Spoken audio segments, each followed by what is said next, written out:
चलो फिर मैथ्स के बारे में थोड़ा सा, आप जिस एग्जाम की तैयारी कर रहे हो हर एग्जाम के लिए अलग तरीका रहता है पढ़ने का। मैटर ये नहीं है कि टॉपिक कितने हैं, मैटर ये पढ़ना कितना है। वैसे अगर हम लोग बात करें, दो तरीके से सिलेक्ट होते हैं बच्चे। एक ये होता है कि मैथ्स को हमने 2 साल तक इतना डीप में पढ़ा, इतना डीप में पढ़ा, पूरा मैथ आ गया, सिलेक्शन ले लिया। कुछ होते हैं ऐसा भी कि केवल वो पढ़ा जहाँ से उन्हें पता है कि सबसे ज़्यादा पेपर सॉल्व करना है, और वही तरीका स्मार्ट है। आप पूरा मैथ्स खत्म करके 2 साल लगा सकते हो, लेकिन एग्जाम क्वालिफाई करने के लिए कि इतने नंबर आते हैं कि पेपर पास करके जो भी हमें पोस्ट चाहिए वो निकल आए, तो उसके लिए इतना एफर्ट नहीं लगाना होता है। क्योंकि होता क्या है कि 80% तक स्कोर करना, 90% तक स्कोर करना बहुत आसान रहता है। जो बचे हुए 10% क्वेश्चन रह गए, 2-3 क्वेश्चन कुछ ऐसे होंगे जो बहुत ज़्यादा टफ लगते हैं लोगों को, तो ऐसा नहीं है कि पूरे पेपर में सारे क्वेश्चन सॉल्व करके ही सिलेक्शन होता है। छोड़ के आते हैं तब भी होता है सिलेक्शन। 100% कट ऑफ जाती है किसी पेपर की, नहीं जाती ना। तो हम लोग मैथ्स स्टार्ट करते हैं, और एसएससी के लिए मैथ्स में आप ये मान लो कि छोटा तो कुछ है नहीं, सभी कुछ पूछते हैं। एडवांस मैथ आ जाइए,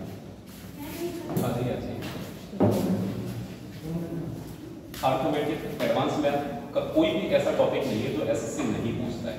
अब थोड़ा सा चेंज कर दिया पैटर्न इस बार। सीजीएल और सीएचएसएल ने क्या कर दिया कि मेंस में वेटेज सेम कर दिया है। सीएचएसएल और सीजीएल का बिल्कुल एक जैसा पैटर्न हो गया। सबसे पहले प्रीलिम्स टारगेट करना है, क्योंकि प्रीलिम्स पास हो गए तभी तो मेंस की वैल्यू है ना।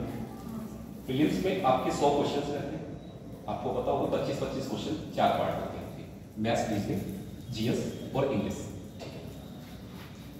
आपके पास टास्क ये है कि टाइम 1 घंटा है 100 क्वेश्चन के लिए। अगर मैं आपसे कहूँ आप पढ़ रहे हो, अगर 100 क्वेश्चन सॉल्व कर दो, आप कर दोगे घर पे बैठ के, 100 में से 70-80 बना लोगे आराम से। लेकिन 1 घंटे में 70-80 कैसे बनाओ? और कट ऑफ भी ऐसा है नहीं कि आप सोच रहे हो कि अरे 1 घंटे का टाइम है तो ऐसी नॉर्मल कट ऑफ जाती होगी 100 के आसपास। देखो कट ऑफ जाती है 140-142 के आसपास। तो 1 घंटे में आप कैसे, तो अब 140 है ना, ये नॉर्मलाइज स्कोर है। अगर आपका पेपर थोड़ा टफ शिफ्ट में आ गया ना, और आप 120 भी स्कोर करके आ गए तो 140 के करीब पहुंच जाएगा नॉर्मल। इजी आ गया तो आपको ज़्यादा स्कोर करना पड़ेगा। एसएससी का पेपर कई शिफ्ट में होता है, तो इसी वजह से क्या होता है, पेपर सबका सेम लेवल नहीं रखा जा सकता। आप बना लो पेपर या मैं बना लूँ, तो मैं कहूँ कि 2 पेपर मैंने एक जैसे बना दिए, नहीं बन पाएगा भाई। एक जैसा बनाने का मतलब ये कि जिसने पहली शिफ्ट में पेपर दिया वो परेशान हो जाएगा, क्योंकि सेकंड शिफ्ट वाला तो देख लेगा कि ऐसा पेपर आ रहा है, सब पढ़ के चला जाएगा। तो इसलिए ये थोड़ा सा होता है। तो हम लोग मैथ्स में सबसे पहले स्टार्ट करते हैं, जो पहला टॉपिक रहेगा नंबर सिस्टम। बाकी सभी एग्जाम्स के लिए नंबर सिस्टम की वैल्यू मैं कह सकता हूं कि बहुत ज्यादा नहीं हो सकती, लेकिन एसएससी में बहुत इंपॉर्टेंट है, क्योंकि ये एडवांस मैथ का हिस्सा है नंबर सिस्टम। यहाँ आपको बहुत अच्छे लेवल के क्वेश्चन देखने को मिलेंगे। नंबर सिस्टम का मतलब कि थोड़ा बहुत पढ़ लिया हो गया नंबर सिस्टम में, यूनिट जी निकालना, आप बहुत चीजें पढ़ोगे, आप नंबर ऑफ जीरोज निकालना पड़ोगे। अब नंबर सिस्टम की बात करें तो हिंदी में आप सभी लोग जानते होंगे, इसको हम लोग क्या बोलते हैं, संख्या पद्धति। कोई भी वर्ड चाहे मैं इंग्लिश में लिखूं या हिंदी में नहीं समझ में आप मेरे को बताइए, मैं आपको उसको एक्सप्लेन करूंगा। नाम से आप समझ सकते हैं संख्या पद्धति का मतलब एक ऐसा सिस्टम एक जिसको जो नंबर को रिप्रेजेंट करने के लिए बनाया गया, एक ऐसी पद्धति जिसमें हम संख्याओं को प्रदर्शित करते हैं, उसी को संख्या पद्धति कहते हैं। तो इस हिसाब से तो बहुत छोटा टॉपिक तो नहीं है। नंबर से रिलेटेड जितनी भी चीजें हैं ना वो सब इसी में रखते हैं, तो ये टॉपिक बहुत बड़ा है। अब नंबर सिस्टम में अगर हम बात करें तो सबसे पहला हमें नंबर्स के बारे में ही जानना है। तो हमारे सिलेबस में जो हमें पढ़ना है 2 टाइप की चीजें पढ़ती है। आपने सुना है कॉम्प्लेक्स नंबर्स, इनको हम लोग क्या बोलते हैं, मिश्र संख्या। मिश्र संख्याएं जो होती है ना वो 2 टाइप की होती है। एक तो वास्तविक संख्या रियल नंबर्स,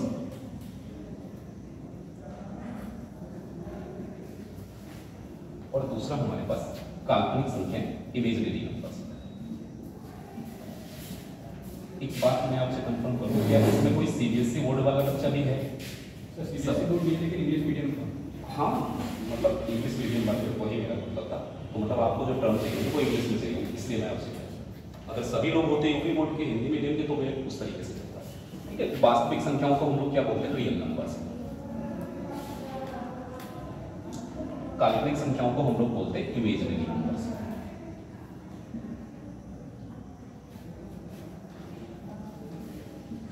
मैथ्स में ये काल्पनिक संख्या है ना, ये हो सकता है थोड़ा ज्यादा पढ़ना पड़ता है, लेकिन कॉम्पिटिटिव एग्जाम के लिए बहुत कम इंपॉर्टेंट है, बहुत मामूली सी चीज पड़ती है। दो टाइप की संख्या हमारे रियल नंबर्स जिनको नंबर लाइन पर रिप्रेजेंट करते हैं, इसका कोई मतलब नहीं, पेपर में कभी नहीं पूछेगा ये बात। जिनको नंबर लाइन पर रिप्रेजेंट हम नहीं कर सकते उनको हम लोग बोलते हैं काल्पनिक संख्या। डेफिनेशन नहीं होती है आपके ऑब्जेक्टिव एग्जाम में, बस थोड़ा सा ये जान लें क्या है ये। इमेजिनरी नंबर के बारे में बस इतना आपको ध्यान रखना है, किसी भी नेगेटिव नंबर का अगर आप रूट निकालते हैं ना तो वो हमारा इमेजिनरी आता है, क्योंकि आप किसी भी नेगेटिव नंबर का रूट नहीं निकाल सकते, पॉसिबल है नहीं। पॉजिटिव नंबर का रूट निकाल सकते हैं। अच्छा आप देखिए, +1 का स्क्वायर करेंगे तब भी +1 आएगा, -1 का स्क्वायर करेंगे तो भी +1 ही आएगा। तो जितने पॉजिटिव नंबर है उनका स्क्वायर रूट लिया जा सकता है, नेगेटिव नंबर करें तो ये सिर्फ एक इमेजिन की हुई बात है, ऐसा कुछ होता नहीं है मैथ्स में। होता क्या है, बस मैथ्स में थोड़ा सा एक टर्म बढ़ाते हैं, इसको हम लोग बोलते हैं आयोटा। रूट के अंदर -1 लिखा हो तो ये आयोटा के इक्वल होता है। तो ये नेगेटिव जो नंबर आते थे, जैसे हम लोग अभी पढ़ेंगे अलजेब्रा, तो आप क्वाड्रेटिक इक्वेशन पढ़ेंगे तो वहां आप पढ़ेंगे कि जो इक्वेशन है उसकी जो रूट है, उसके जो मूल हैं वो काल्पनिक होते हैं। वो तभी काल्पनिक होते हैं जब b² - 4ac का वैल्यू जो होता है वो नेगेटिव आता है। वो हम आगे पढ़ेंगे, लेकिन मैं यहाँ से बस इतनी बात बता रहा हूँ, काल्पनिक संख्या में बस इतना याद रखना कि कोई भी नंबर अगर नेगेटिव है और उसके ऊपर रूट लगा दिया जाए तो वो हमारा क्या होता है, इमेजिनरी नंबर होता है। कभी आपसे पूछ लिया कि इनमें से कौन सी काल्पनिक संख्या है, तो आप इतना ध्यान और कुछ भी नहीं पता। रूट -1 को हम लोग आयोटा से रिप्रेजेंट करते हैं, इसको हम लोग बोलते हैं आयोटा। ठीक है, इतनी बात। अब ये है हमारा काम का पार्ट, इसको पढ़ना है, इसको समझना है। अब मैं वास्तविक संख्या पूरा पहले एक एक टर्म एक्सप्लेन करूंगा, फिर उसके बाद आपको एक चार्ट बनवा दूंगा, आप समझ लेंगे। तो वास्तविक संख्याओं में क्या क्या चीजें होती हैं। सबसे पहले आप मैथ्स में अगर नंबर सिस्टम पढ़ते हैं तो सबसे पहले हम लोग क्या पढ़ते हैं, प्राकृतिक संख्या, जिसको हम लोग बोलते हैं नेचुरल नंबर्स। ठीक है, सबसे पहले अब नेचुरल नंबर्स क्या होते हैं, प्राकृतिक संख्याएं क्या होती हैं, बस पता होना जरूरी है। पेपर में थोड़ा ना पूछेगा प्राकृतिक संख्याएं बताओ कौन सी, क्योंकि आगे भी प्राकृतिक संख्याओं से रिलेटेड बहुत सारी चीजें आप पढ़ेंगे। नेचुरल नंबर्स बता सकते हैं, हाँ जी। अगर आपने पढ़ा हो या बताइए, 1 से स्टार्ट होके इन्फिनिटी तक जो नंबर्स होते हैं उनको हम नेचुरल नंबर बोलते हैं। कि बात ठीक है, लेकिन मैं जो पूछना चाह रहा था, मैं मतलब ये जानना चाह रहा था कि ये तो चलो एक आपने बुक्स में पढ़ा होगा कि 1 से स्टार्ट होता है और इन्फिनिटी, वो तो मैं भी अभी आपको बताऊंगा। नेचुरल नंबर्स का मतलब, अच्छा नेचुरल वर्ल्ड का मतलब तो समझते, प्राकृतिक का मतलब जो चीजें हमें प्रकृति से मिली, नेचर से मिली। तो मैथ्स में क्या ऐसा कुछ है जो प्रकृति से मिला है भाई? ये सारी चीजें मैथ्स जितनी बनी है वो आप देखते होंगे, किसी ना किसी ने कुछ ना कुछ बनाया। कोई थ्योरम बनाई तो वो किसी इंसान ने बनाई, प्रकृति से तो बना नहीं। अगर जैसे हम बात करें ट्रिग्नोमेट्री, किसी इंसान ने ही बनाई। ज्योमेट्री, कोई जितनी थ्योरम है वो सब किसी ना किसी ने प्रूव किया और बताया, के बारे में एनालिसिस करके। तो ऐसा है ना, इनको नेचुरल नंबर्स इसलिए कहा जाता है क्योंकि एक चीज ऐसी है ना मैथ्स में जो हमें प्रकृति से मिली है, जिसको हम लोग कहते हैं गॉड गिफ्टेड ही गिनती, या फिर हम कह सकते हैं काउंटिंग। अब आप कहेंगे ऐसा कैसे कि काउंटिंग हमें कैसे प्रकृति से मिली होगी? आप मैथ्स पढ़ना, अब कुछ आप ये मान लो इस युग में हम लोग मैथ्स पढ़ रहे हैं, इससे पहले कभी अगर शिक्षा के नाम पे बात की जाए तो मैथ्स नहीं होती थी, हिस्ट्री नहीं होती थी, इंग्लिश नहीं होती थी। वहाँ केवल और चीजें होती थी, शास्त्रों के बारे में लोग पढ़ते थे, बहुत सारी विद्याएं की कलाएं थी उनके बारे में लोग पढ़ते थे, वो उनकी शिक्षा का साधन था। अब हम लोग सब्जेक्ट्स पढ़ते हैं, तो जो गिनती है ना वो इसलिए हम लोग कह सकते हैं प्रकृति से मिली, क्योंकि ऐसा कोई प्रमाणित बात नहीं है, लेकिन ये बात हम लोग कह सकते हैं कि गिनती लोगों को पहले से ही पता है। क्योंकि आज हमारे पास जो साक्ष्य है ना, जो नंबर की फॉर्म में, जैसे हम लोग बहुत सारी चीजें ऐसी जानते हैं। अगर हम पुराने युगों में चले जाएं तो हमने ये पढ़ा होता है कि रामचंद्र जी को 14 वर्ष का वनवास हुआ। क्या बिना गिनती के आप 14 वर्ष छोड़ो 14 दिन काउंट कर लो? नहीं कर सकते, गिनती आनी चाहिए उसके लिए।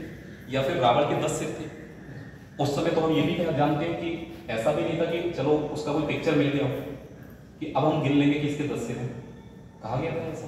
ठीक है, कौरवों की संख्या 100 थी, ये भी सुना है लोगों ने, पढ़ा है, या जहां से भी जो भी सोर्सेस से वहां से पढ़ा है। तो इसका मतलब लोग गिनती पहले से ही जानते हैं। और गिनती इसलिए भी है क्योंकि जो जैसे बहुत बड़ा रियल फैक्ट है कि किसी की भी एज है वो फिक्स होती है, जितनी लिखी कि आपकी एज इतनी है या जो भी व्यक्ति है, तो एज फिक्स तो तभी हो पाएगी जब उसको कोई काउंट कर पाएगा।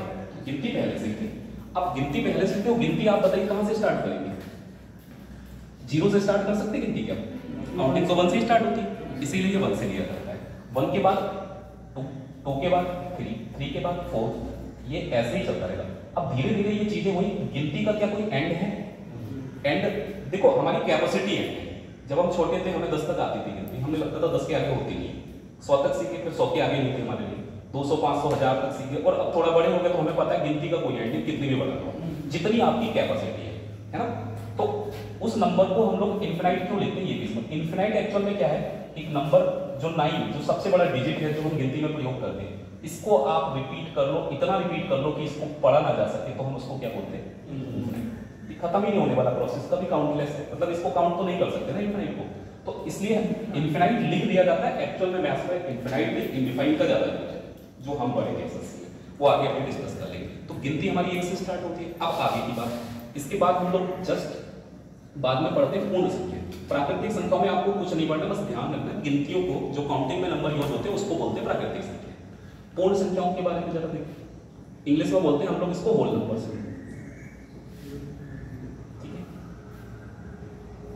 अब होल नंबर्स अगर आपने कभी किसी बुक में पढ़े होंगे तो आपने पढ़ा होगा सबसे पहले 0 होता है, 1 2 3 4, बाकी सेम नंबर ऐसे ही चलते रहते इनफिनाइट तक। जो हमने यहाँ लिखे वही नंबर यहाँ लिखे, बस केवल एक नया डिजिट दिखा, वो कौन सा? 0। अब 0 कहाँ से आ गया भाई? गिनती में 0 का यूज नहीं होता, आप गिनती कभी 0 से स्टार्ट ही नहीं कर सकते, पॉइंट में भी नहीं कर सकते, गिनती कर सकते क्या? तो वो तो एक पूर्णांक में ही चलेगा ना, इस तरीके से 1 2 3 4। लेकिन 0 यहाँ कहाँ से आया? ये आया तब जब गणित आई लोगों को समझ में। गणित आती नहीं, आगे सब्जेक्ट कम हो जाते हैं अगर 0 की खोज नहीं की होती आगे। देखो मैथ्स नहीं होती तो फिजिक्स भी नहीं हो पाती, फिजिक्स में पढ़ते भी तो बहुत बेसिक चीजें पढ़ते हैं, जैसे फोर्स वगैरह, उसमें कहीं की जरूरत नहीं है, क्योंकि फिजिक्स में तो मैथ्स बहुत सारा है, केमिस्ट्री में नहीं होती, बहुत सारी चीजें नहीं होती। तो 0 की खोज क्यों हुई? नंबर को रिप्रेजेंट करने के लिए, प्रदर्शित करने के लिए, लिखने के लिए। एक्चुअल में पता है कि पहले गिनती थी, लेकिन लिखने का तरीका नहीं था कि लिखना कैसे है इसको। उस समय लोग 10 लिखते होंगे, तो मुझे ऐसा लगता है इस तरीके से लिख लेते होंगे। अब आज 10 लिखते हैं तो कैसे लिखते हैं? क्योंकि अब 0 की खोज हो गई, इसी वजह से 0 की खोज हुई कि हम उन संख्याओं को रिप्रेजेंट करने के लिए सिंबल बना सके, या फिर ये जो डिजिट है इनकी सहायता से उनको कम जगह में लिख सके। आपको 10 लाख लिखना या कोई नंबर बड़ा सा है, उसको अगर आपको लैंग्वेज में लिखना है, हिंदी में लिखना बहुत लंबा आता है, डिजिट में लिखना छोटा सा आता है। तो वही एक चीज थी, 0 की खोज हुई। और 0 के बारे में आप जानते हैं, उसकी बेसिक प्रॉपर्टी बहुत सारी है कि 0 का क्या यूज है, कैसे यूज करना है, वो आर्यभट्ट जी ने बहुत कुछ लिखा है अपनी किताब में, उसे नहीं पढ़ना है। आपको पढ़ना क्या है कि 0 की खोज जो हुई है उसके बाद हमें पता लग गया कि ऐसे 10 लिखा जाता है, वरना अब तक ऐसे ही लिखते थे। तो ये मत कहना कि रावण के अगर 10 सिर थे तो 0 की खोज उस समय नहीं थी। 0 की खोज हो या ना हो, 10 तो 10 ही रहे। आप देखिए कंट्री है वर्ल्ड में रोमन, वो आज भी 0 का यूज नहीं करते हैं, 10 ऐसे लिखते हैं हम लोग। इसमें कहीं 0 का यूज है, तो 0 के बिना भी 10 लिखा जा सकता है, 0 के साथ भी लिखा जा सकता है। ये मैटर ही नहीं करता कि 0 की खोज जब हुई तो 10 कैसे रह गया। ऐसा हो जाता है दिमाग में, चलते डाउट्स कि 10 कैसे उस समय 100 कौरव हो गए होंगे। 0 नहीं, 0 नहीं होगा तब भी 100 होगी, और 0 होगा तब भी 100 होगी। ठीक है, तो हमने पढ़ लिया पूर्ण संख्या। अब अगली चीज पढ़ी, इसमें बहुत कम चीजें ऐसी हैं कि जिनको आपको हाईलाइटेड करना है। आगे जब हम लोग परिमेय संख्या से पढ़ेंगे, वो आपके काम का पोर्शन रहेगा, वहां से क्वेश्चन पूछेगा। आप इसमें केवल एक चीज को हाईलाइट कर देना कि भाई देखो प्राकृतिक संख्या में 0 नहीं है, लेकिन पूर्ण संख्या में 0। तो 0 पूर्ण संख्या तो है, लेकिन प्राकृतिक संख्या नहीं। जितनी भी प्राकृतिक संख्या है वो सभी पूर्ण संख्याएं भी है, क्योंकि गिनती में प्रयोग होने वाली संख्या यहाँ भी तो लिखी है सारी। तो आप ये तो कह सकते हैं सभी प्राकृतिक संख्याएं पूर्ण संख्याएं, लेकिन ये नहीं कह सकते सभी पूर्ण संख्याएं प्राकृतिक, क्योंकि 0 प्राकृतिक संख्या नहीं। ठीक है, इतनी बात क्लियर होगी?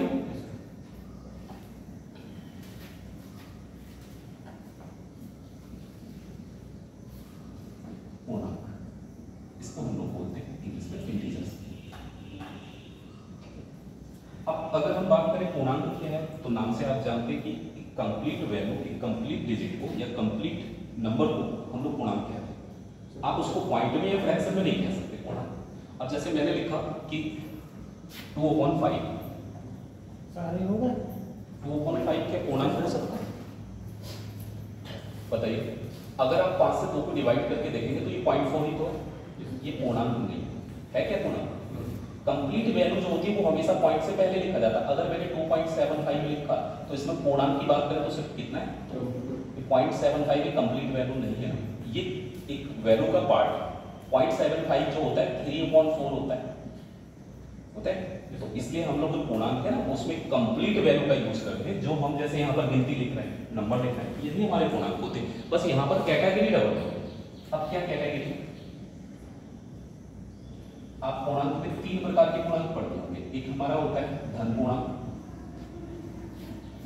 भाई जो हिंदी में पढ़ रहे हैं ना मैथ्स, वो बहुत ध्यान दें, हिंदी में टर्म बहुत होते हैं मैथ्स में। आपको एक ही चीज के कई नाम देखेंगे।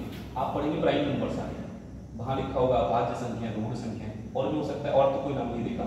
अब आप ऋण संख्या, अभाज्य संख्या, इतने नाम अपने दिमाग में लिखते चलोगे, जबकि इंग्लिश में पढ़ोगे सीधे इतना पढ़ना है, प्राइम नंबर्स होते हैं, है ना। तो इंग्लिश में कोशिश करो, क्योंकि आपके लिए एक सब्जेक्ट भी है जिसकी बहुत वैल्यू है, इंग्लिश के बिना भी सिलेक्शन नहीं होगा। तो थोड़ा समझने की कोशिश करो, अंडरस्टैंड करोगे, आने लगेगा, जब कभी क्या लगेगा। धन पूर्णांक की बात करें तो इंग्लिश में हम लोग बोलते हैं पॉजिटिव इंटीजर्स, ठीक है, ऋण पूर्णांक या फिर ऋणात्मक।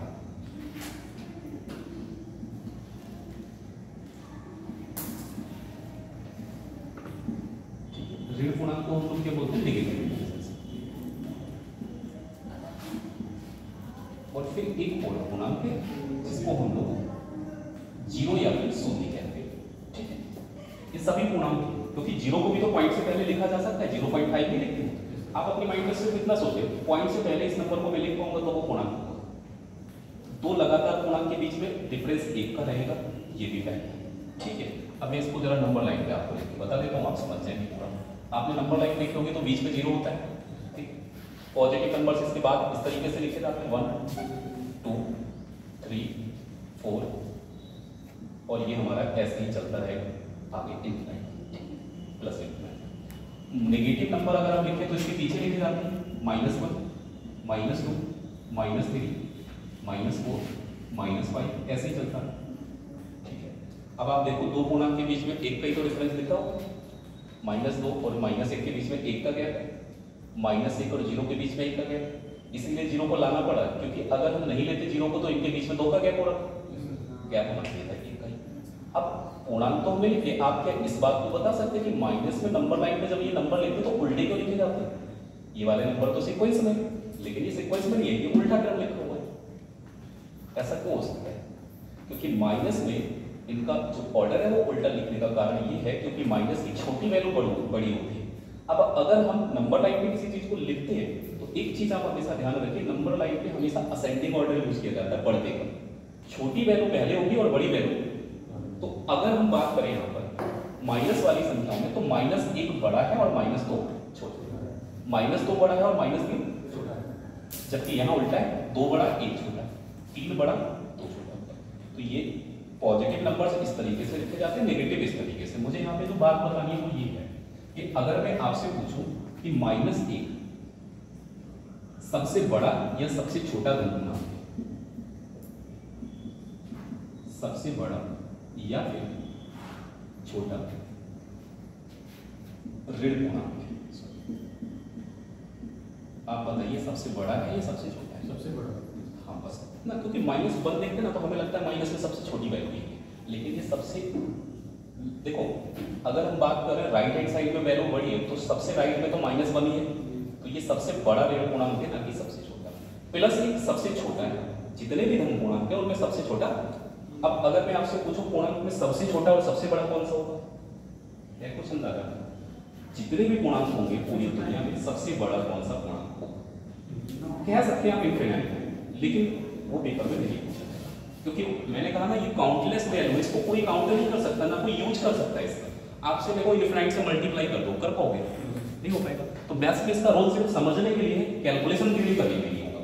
ठीक है, आप ट्रिग्नोमेट्री पढ़ेंगे वहां इनफाइनाइट इंडिफाइनाइट की जरूरत पड़ेगी थोड़ी आपको, और कितनी पड़ने वाली। ठीक है, अभी ये भी बात करेंगे इनफाइनाइट कहां से आएगा, इंडिफाइन कहां से आएगा और क्या चीजें। तो पूर्णांक तो समझ लिए, लेकिन दो और चीजें भी समझ लो अगर इतना हम लोग जान लेंगे, क्योंकि ऐसा होता है ना कि पेपर में लैंग्वेज कभी कभी ऐसी आ जाती है ना कि हम समझ ही नहीं पाते इनमें उनसे पूछा क्या था। मैं आपके सामने दो शब्द लिखूंगा, अगर आप जानते हो तो मुझे जरूर बताइए। एक लिखना है मुझे ऋणेतर पूर्णांक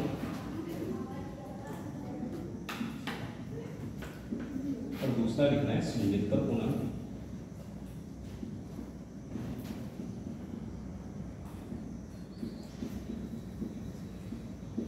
और तीसरा लिखना है गैर ऋणात्मक पूर्णांक।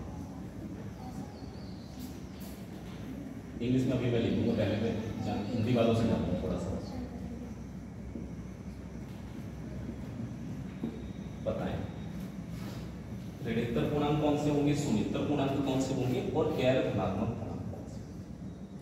इंग्लिश में लिखूंगा तो सारी बातें क्लियर हो जाएंगी, आप बता दोगे। सर वो होगा नेगेटिव पूर्णांक, ये वाले नेगेटिव ना, मतलब ये जो पहला वाला, ये वाला ना, ये नेगेटिव वाले पूर्णांक होंगे, है ना। ठीक, जीरो वाला होगा शून्य, ये जीरो वाला होगा, जीरो से स्टार्ट होगा ना, और ये नेगेटिव होगा, एक से ये एक से। ठीक, अब चलो कोई बात नहीं, देखो पढ़ने क्यों आते हैं जब हमारी चीजें क्लियर लिखी होती है। अगर आपको सब कुछ आता है और सब कुछ पहले से क्लियर है तो पढ़ने थोड़े ना होते, है ना। चलो मैं बताता हूँ ऋणोत्तर पूर्णांक, और इनको ही हम लोग कहते हैं गैर ऋणात्मक पूर्णांक। अब इंग्लिश में लिखूंगा आप समझ जाओ, हिंदी में बहुत चीजें ऐसी होती है जो समझने में दिक्कत होती है। गैर ऋणात्मक पूर्णांक ये टर्म है, कई बार यूज होता है, जैसे एवरेज में कई बार कह देते हैं कि आपसे कह देंगे 5 ऋणोत्तर पूर्णांकों का औसत कितना है, उस पर सवाल पूछे जाते हैं और पूछे गए हैं, तो आप समझना तो चाहिए कि होते क्या है ऋणोत्तर पूर्णांक। इसको इंग्लिश में हम लोग बोलते हैं non negative integers. Non negative का मतलब जो नेगेटिव नहीं है वो सभी इंटीजर्स कहलाते हैं गैर ऋणात्मक। आप कह रहे हो नेगेटिव वाले, देखो होता क्या है, ये ऋणोत्तर है और ये क्या है, ऋणात्मक है, दोनों में अंतर होता है। नॉन नेगेटिव इंटीजर्स का मतलब जो नेगेटिव है ही नहीं, तो नेगेटिव वाले छोड़ दो, और नेगेटिव वाले छोड़ देंगे तो कहां से शुरू होगा, वो जीरो से, है ना। जीरो से स्टार्ट होता है और ये इनफिनाइट एंड होता है। अच्छा एक और भी बात समझ लो, उत्तर का मतलब समझते हैं, उत्तरवर्ती संख्या और पूर्ववर्ती संख्या कभी छोटी क्लास में पढ़ा, हालांकि ऐसा होता नहीं, छोटी क्लास में पढ़ते ही नहीं है, तो सभी हमने पढ़ाई के बारे में ध्यान दें। उत्तरवर्ती संख्या मतलब होती है आगे वाली संख्या, और पूर्ववर्ती मतलब, तो ऋणोत्तर का मतलब यहाँ पे वही है, ऋणोत्तर का मतलब जो ऋणात्मक पूर्णांक के बाद वाले पूर्णांक है, उत्तर का मतलब बाद वाले पूर्णांक, तो ऋणात्मक पूर्णांक के बाद वाला जीरो ही तो शुरू होगा। अच्छा एक चीज तो भूल ही गए, ये जो जीरो होता है ये भी एक पूर्णांक है, लेकिन ना तो इसको ऋण पूर्णांक बोलते हैं हम लोग और ना ही इसको धन पूर्णांक। पॉजिटिव या नेगेटिव दोनों में से कुछ भी नहीं, कुछ तो रीजन होगा। मैथ्स एक ऐसा सब्जेक्ट है जहाँ हर चीज का रीजन है, रीजनेबल, मतलब होता क्या है कि आप कहोगे कि मैथ्स में 2 + 2 4 होता है, तो उसका पीछे कुछ ना कुछ लॉजिक या कुछ ना कुछ रीजन है। ऐसा नहीं है कि कोई हिस्ट्री की हमने कहानी पढ़ ली और हम लिखा हुआ है उसी को पढ़ रहे हैं वही सही है। तो जीरो नेगेटिव या पॉजिटिव क्यों नहीं होता है, चलो आज हमको आंसर, इस सवाल का आंसर में अगली क्लास में बात करेंगे, ठीक है। आप सोच रहे हैं जीरो नेगेटिव क्यों नहीं है, पॉजिटिव, गूगल मत करना बस, क्योंकि वे बहुत लंबी समस्या, हर चीज का सलूशन गूगल, आपको माइंड बंद हो जाएगा गूगल करोगे तो खुद अपना, मतलब इतना बड़ा टास्क थोड़ा है, सोचना अगर आ गया समझ में, ठीक है, वरना हम डिस्कस करेंगे, ठीक है। तो नॉन नेगेटिव इंटीजर्स का मतलब जो ऋणात्मक नहीं है, ठीक है, इसीलिए इसको बोला जाता है गैर ऋणात्मक, ठीक है। शून्योत्तर का मतलब जो शून्य के बाद आए, शून्योत्तर का मतलब जो शून्य के बाद वाले पूर्णांक है, और शून्य के बाद वाले तो पॉजिटिव ही है ना, तो शून्य के बाद में क्या आता है, 1 2 3 4। कभी लैंग्वेज प्रॉब्लम में सवाल पूछे जाएंगे स्टेटमेंट वाले तो आपके काम में सबसे छोटा गैर ऋणात्मक पूर्णांक कौन सा है, जीरो, और सबसे छोटा शून्योत्तर पूर्णांक कौन सा है, एवरेज में जरूरत पड़ेगी, अभी बता दे रहा हूं कि वहां ये सवाल आता है। गैर ऋणात्मक पूर्णांक जो धनात्मक है नहीं, अब धनात्मक नहीं है तो भाई एक बात बताओ, धनात्मक नहीं है तो धनात्मक वाले तो छोड़ दिए जाएंगे यहाँ से, जो बचे वो बोले तो 0 -1 -2 -3। अब आप कहेंगे उल्टा क्यों लिखा जा रहा है इसको, मैंने कहा ना कि माइनस की संख्या होगी तो उल्टा लिखना पड़ेगा। देखिए इसलिए लिखा है इस क्रम को उल्टा, क्योंकि सबसे बाद में क्या आ रहा है यहाँ, 0, तो जितने भी गैर धनात्मक पूर्णांक उनमें सबसे बड़ा पूर्णांक कौन सा है, 0, और इसमें सबसे पहले 0 आ रहा है। अगर हम बात करें गैर ऋणात्मक पूर्णांक में सबसे पहले 0, तो अगर मैं गैर ऋणात्मक पूर्णांक की बात करूंगा तो 0 सबसे छोटा रहेगा, और गैर धनात्मक पूर्णांक की बात करूंगा तो 0 सबसे बड़ा। बस ये दो चीजें ध्यान रखना, 0 इसमें भी है इसमें भी, लेकिन यहाँ सबसे छोटा है ये क्योंकि सबसे पहले लिखा जाएगा, और यहाँ सबसे बड़ा है तो सबसे लास्ट में। तो पूर्णांक को बस इतना ही जानना है। अब जो आगे कुछ अगर आपको लगता है आपके काम का, आप लिख लो जल्दी से, फिर अपने शून्योत्तर को इंग्लिश में क्या बोलते हैं, शून्योत्तर को बोलते हैं पॉजिटिव। पॉजिटिव।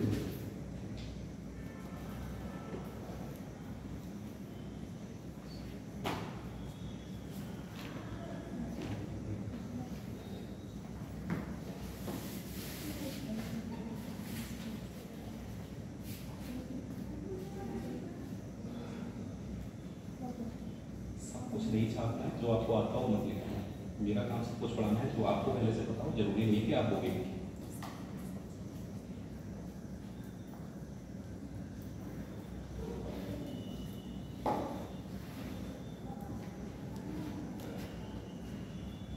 आपको सारी बातें क्लियर है, मतलब आप कोई डाउट तो नहीं है प्राकृतिक संख्याएं क्या है, पूर्ण संख्या क्या है, आप इनके बारे में अगर कुछ भी पूछा जाता है तो बता पाएंगे ना?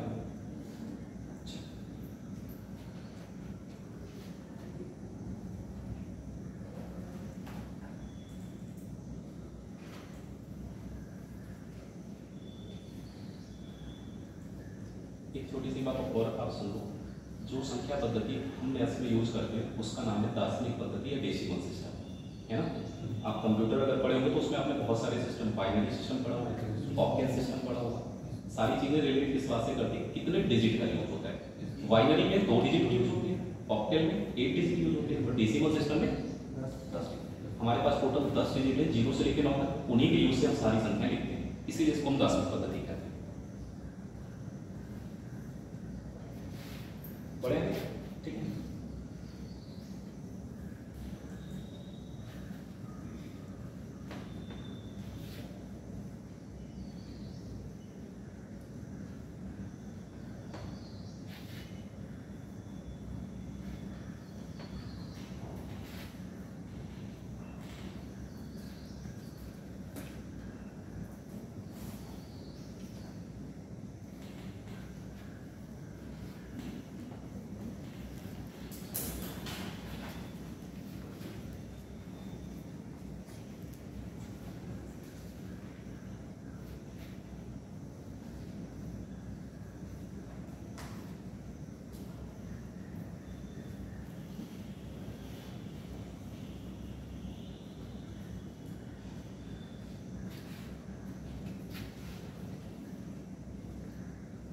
इसके बाद संख्याओं का क्लासिफिकेशन हमने कई तरह से किया है, उसको पढ़ना है। जैसे आपने क्लासिफिकेशन का मतलब ये है कि आपने पढ़ा परिमेय संख्या और अपरिमेय संख्याएं 2 टाइप की होती हैं संख्या।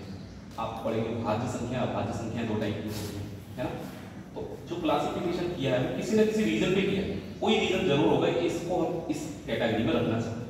अब जैसे होता है कि उस समय जो मैथमेटिशियन होते थे उन्होंने एक अपना लॉजिक दिया, एक अपने बताई चीजें कि ऐसा है कि ये वाली जो संख्या है हम इस कैटेगरी में रखें।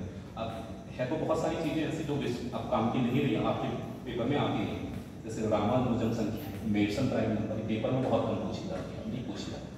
तो इसमें है कुछ नहीं, एक व्यक्ति ने कह दिया कि स्टेटमेंट की ऐसी जो संख्याएं उनको हम इस कैटेगरी में रखेंगे, उनके नाम से चल रहा है, ठीक है।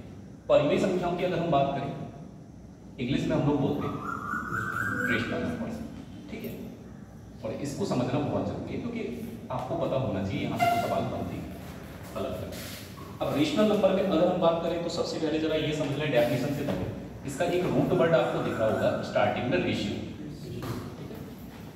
इसी से बना हुआ एक वर्ड है रेशियो। अब रेशियो की अगर हम बात करें तो अगर 2 नंबर का रेशियो रिप्रेजेंट करना होता तो क्या ऐसे लिखते हैं हम लोग, ये रेशियो का सिंबल ही तो होता है। कई बार हम इसको सॉल्व करने के लिए ऐसे भी लिख लेते हैं P/Q। तो इसकी डेफिनेशन भी यही है कि जिन नंबर्स को P/Q की फॉर्म में लिख सकते, एक ही बात है कि जिनको आप P/Q की फॉर्म में लिख सकते हैं। यहां एक समस्या है, किसी भी नंबर को 0 से डिवाइड करना पॉसिबल नहीं है, तो इसलिए इसके साथ एक कंडीशन लिख दी गई, कभी भी Q is not equal to 0, क्योंकि नीचे 0 लिखा जाएगा तो वो सॉल्व होना नहीं है किसी से।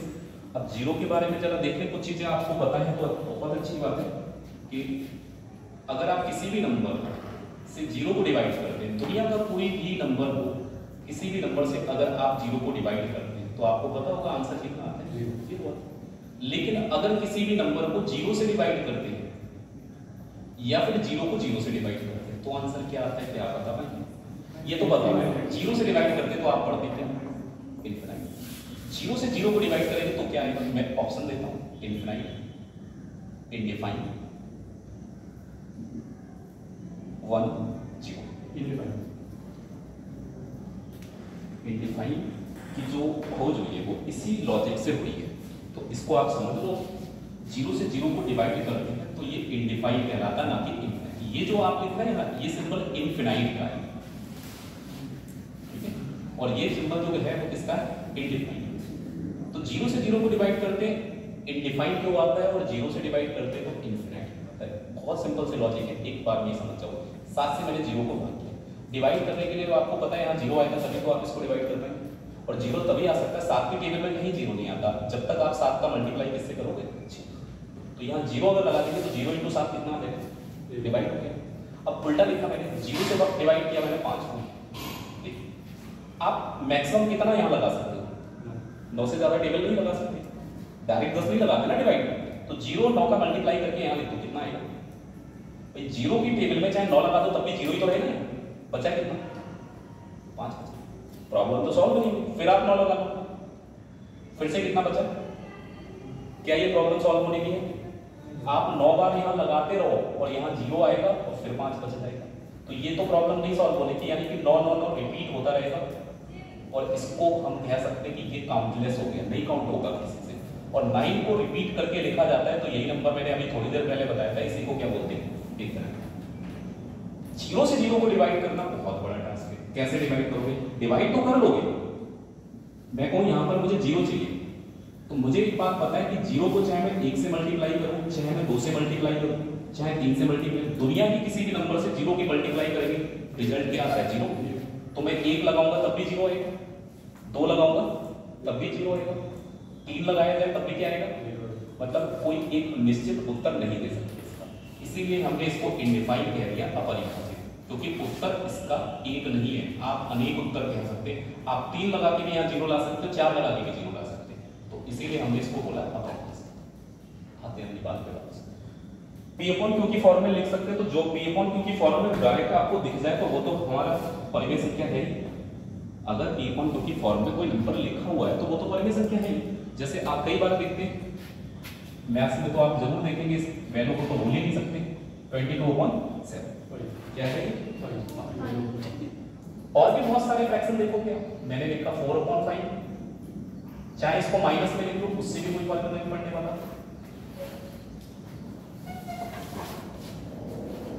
चाहे नंबर माइनस का हो चाहे प्लस का हो, अगर वो P/Q की फॉर्म में है तो हमें ये कहना पड़ेगा ये परिमेय संख्या।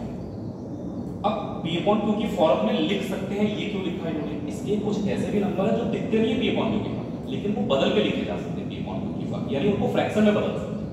हम उल्टा पढ़ेंगे कि फ्रैक्शन को किस में बदल सकते हैं। अब ऐसे कि आप रटोगे कि दशमलव की ये वाली संख्या P/Q की, जैसे मैं आपसे कहूं एक नंबर है 1/7, क्या इसको फ्रैक्शन में बदल सकते हैं, पॉइंट हटा लो बदल जाएगा, हो जाएगा। तो इसको मत पढ़ो, आप उल्टा पढ़ो। अगर कोई नंबर P/Q यानी कि फ्रैक्शन की फॉर्म में है तो आप सिर्फ इतना देखिए कि इससे आप क्या रिजल्ट निकाल सकते हैं। आप किसी नंबर से अगर डिवाइड कर लो तो दो ही चीजें होती है, या तो पूरा डिवाइड हो जाएगा, और पूरा डिवाइड हो जाएगा तो आंसर जो आएगा वो पूर्णांक आएगा, इंटीजर आएगा, है ना। इंटीजर जितने भी अभी देखे थे, चाहे 1 2 3 4 5 ऐसे, या फिर माइनस में भी आंसर आ सकता है, और या फिर आंसर 0 भी आ सकता है। तो डिवाइड अगर किसी नंबर को कर रहे हैं तो यही रिजल्ट हो सकता है पूरा डिवाइड होने पर, कि आपका आंसर जो आएगा या तो पॉजिटिव या नेगेटिव इंटीजर की फॉर्म में।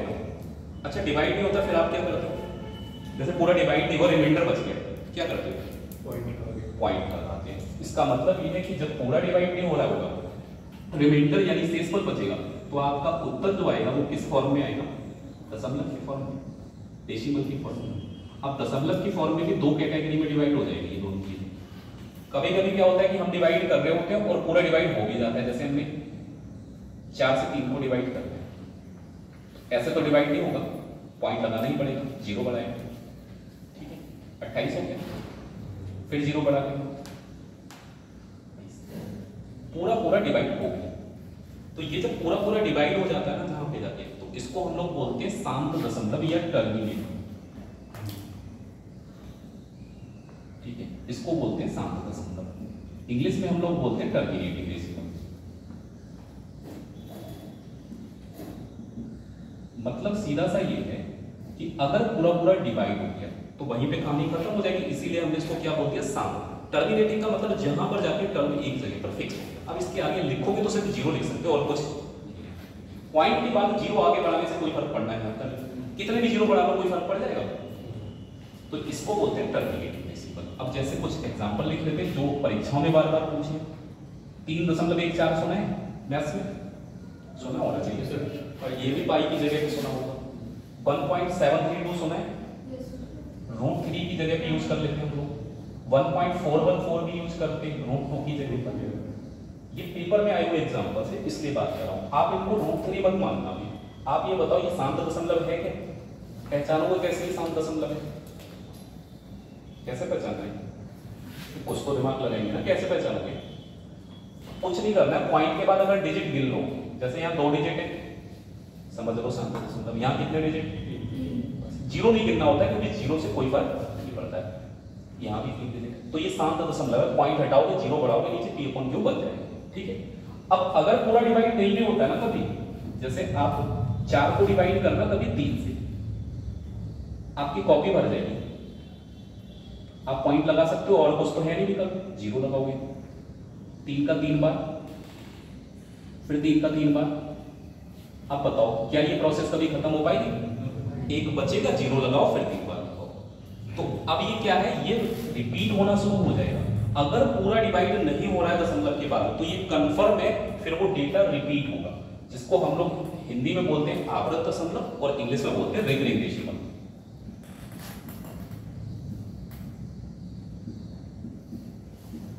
ठीक है।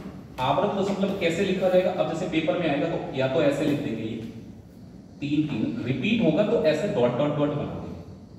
ठीक है, क्योंकि ये नॉन टर्मिनेटिंग होता है, एंड नहीं होता है इसका, होता है ये नॉन टर्मिनेटिंग। अब आवर्त क्यों लिखा? आवर्त का मतलब होता है कुछ रिपीट हो रहा है। तो आप देखो यहाँ क्या रिपीट हो रहा है? 3 रिपीट हो रहे हैं ना। तो जब कोई नंबर पॉइंट के बाद रिपीट होता है तो हम उसके ऊपर बार लगा के भी लिख सकते हैं, चाहे ऐसे लिख लो चाहे ऐसे लिख लो। 2 नंबर भी डिजिट, 2 डिजिट भी रिपीट हो सकते हैं। जैसे मैंने लिखा 2.47373। आप बताइए यहाँ रिपीट क्या हो रहा है? 73। तो आप जो बार लगाएंगे ना वो केवल 7 और 3 पे ही लगाएंगे, 4 पे नहीं लगा सकते। तो बार लगा हुआ होगा या फिर आपको कुछ डेटा दिखेगा रिपीट हो रहा है। देखना जरूर ध्यान से रिपीट हो रहा है नहीं, क्योंकि अभी आप आगे पढ़ेंगे। आप आगे क्या पढ़ेंगे? जैसे कोई शांत दशमलव तो पढ़ लिया, अशांत दशमलव यानी कि नॉन टर्मिनेटिंग 2 टाइप के होते हैं, एक में रिपीट होता है और एक में रिपीट नहीं भी होता है, वो आगे हम डिस्कस है। अभी हम पढ़ रहे हैं परिमेय संख्या, फ्रैक्शन नहीं पढ़ रहे हैं। तो आप इतना ध्यान रखो, परिमेय संख्या पहचानना है तो केवल P/Q की फॉर्म देखना, ऐसा कुछ डेटा है तो वो कैसा होगा? परिमेय। दूसरा चीज, कोई पूर्णांक दिख जाए तो वो कैसा होगा? परिमेय होगा। इनको तो आप चेंज भी कर लोगे, जैसे 2 लिखना है, 4/2, 2 ही तो आता है, 4 को 2 से भाग करेंगे, कोई दशमलव में होगा तो या तो शांत दशमलव होगा या फिर कैसा होगा? इसके अलावा कुछ भी परिमेय नहीं होगा, नॉन टर्मिनेटिंग। ठीक है, इसे आप नोट करिए, फिर अपरिमेय संख्या।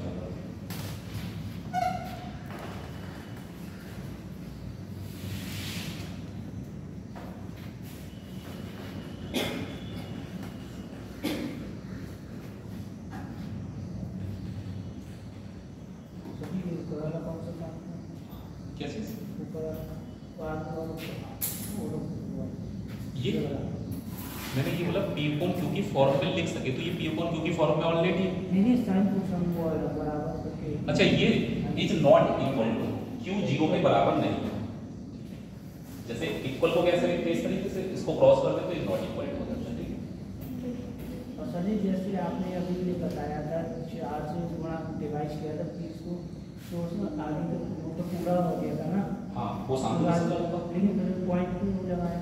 पॉइंट आपको ऐसा होता है कि रिमाइंडर बचेगा तब पॉइंट लगाएंगे, वहां पर 2 बच रहा है, पूरा डिवाइड नहीं हो रहा था, इसलिए पॉइंट लगाया जाता है। पॉइंट लगाने का रीजन सिर्फ ये है कि अगर रिमाइंडर बच रहा है उसमें रिमाइंडर, उसमें लगाना ही है, उसमें रिमाइंडर नहीं बचेगा। जैसे 20 है, आगे नहीं सर, आगे लगा था।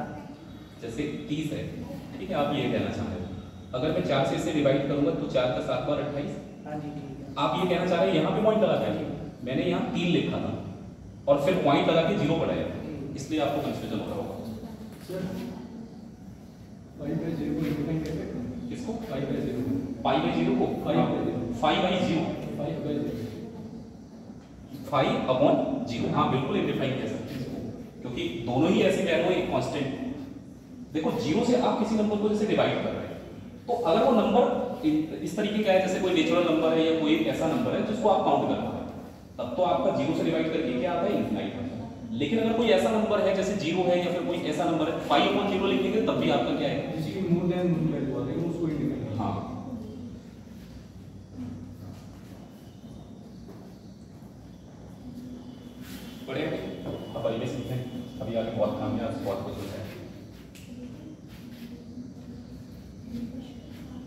अब परिमेय संख्या पढ़िए तो अपरिमेय संख्या अगर आपका मन ना हो तो मत पढ़ो, क्योंकि रीजन ये है कि जो संख्याएं परिमेय नहीं होंगी वो कैसी होंगी, अपरिमेय। आप अगर परिमेय संख्याएं पहचानना जानते हैं तो दूसरी बची हुई संख्याएं वो कैसी होंगी, अपरिमेय। अब पढ़ना इसलिए क्योंकि इतना यहां तक पहुंचे तो यहां बस केवल इतना लिखे ना, जिनको P अपॉन Q की फॉर्म में ना लिख सके, उल्टा हो गया। अभी तक पढ़ा ये था कि जिनको P अपॉन Q की फॉर्म में लिख सकते हैं वो होती है हमारी परिमेय संख्याएं, तो जिन संख्याओं को P अपॉन Q की फॉर्म में ना लिख सके वो कैसी होती है, अपरिमेय। अब दुनिया में ऐसी कौन सी संख्याएं आ गई जिनको P अपॉन Q की फॉर्म में कोई भी गणितज्ञ लिख ही नहीं पाया, बताइए कोई ऐसी संख्या है जिनको लिख नहीं पाया। ऐसा है कि वो संख्याएं ऐसी हुई, पहले हिंदी में लिख लो, असांख्य और अनावृत।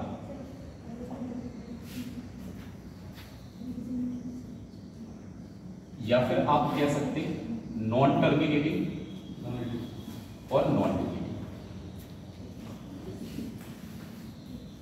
ठीक है, इन संख्याओं को कोई भी गणितज्ञ कभी भी P अपॉन Q की फॉर्म में नहीं बदल पाया।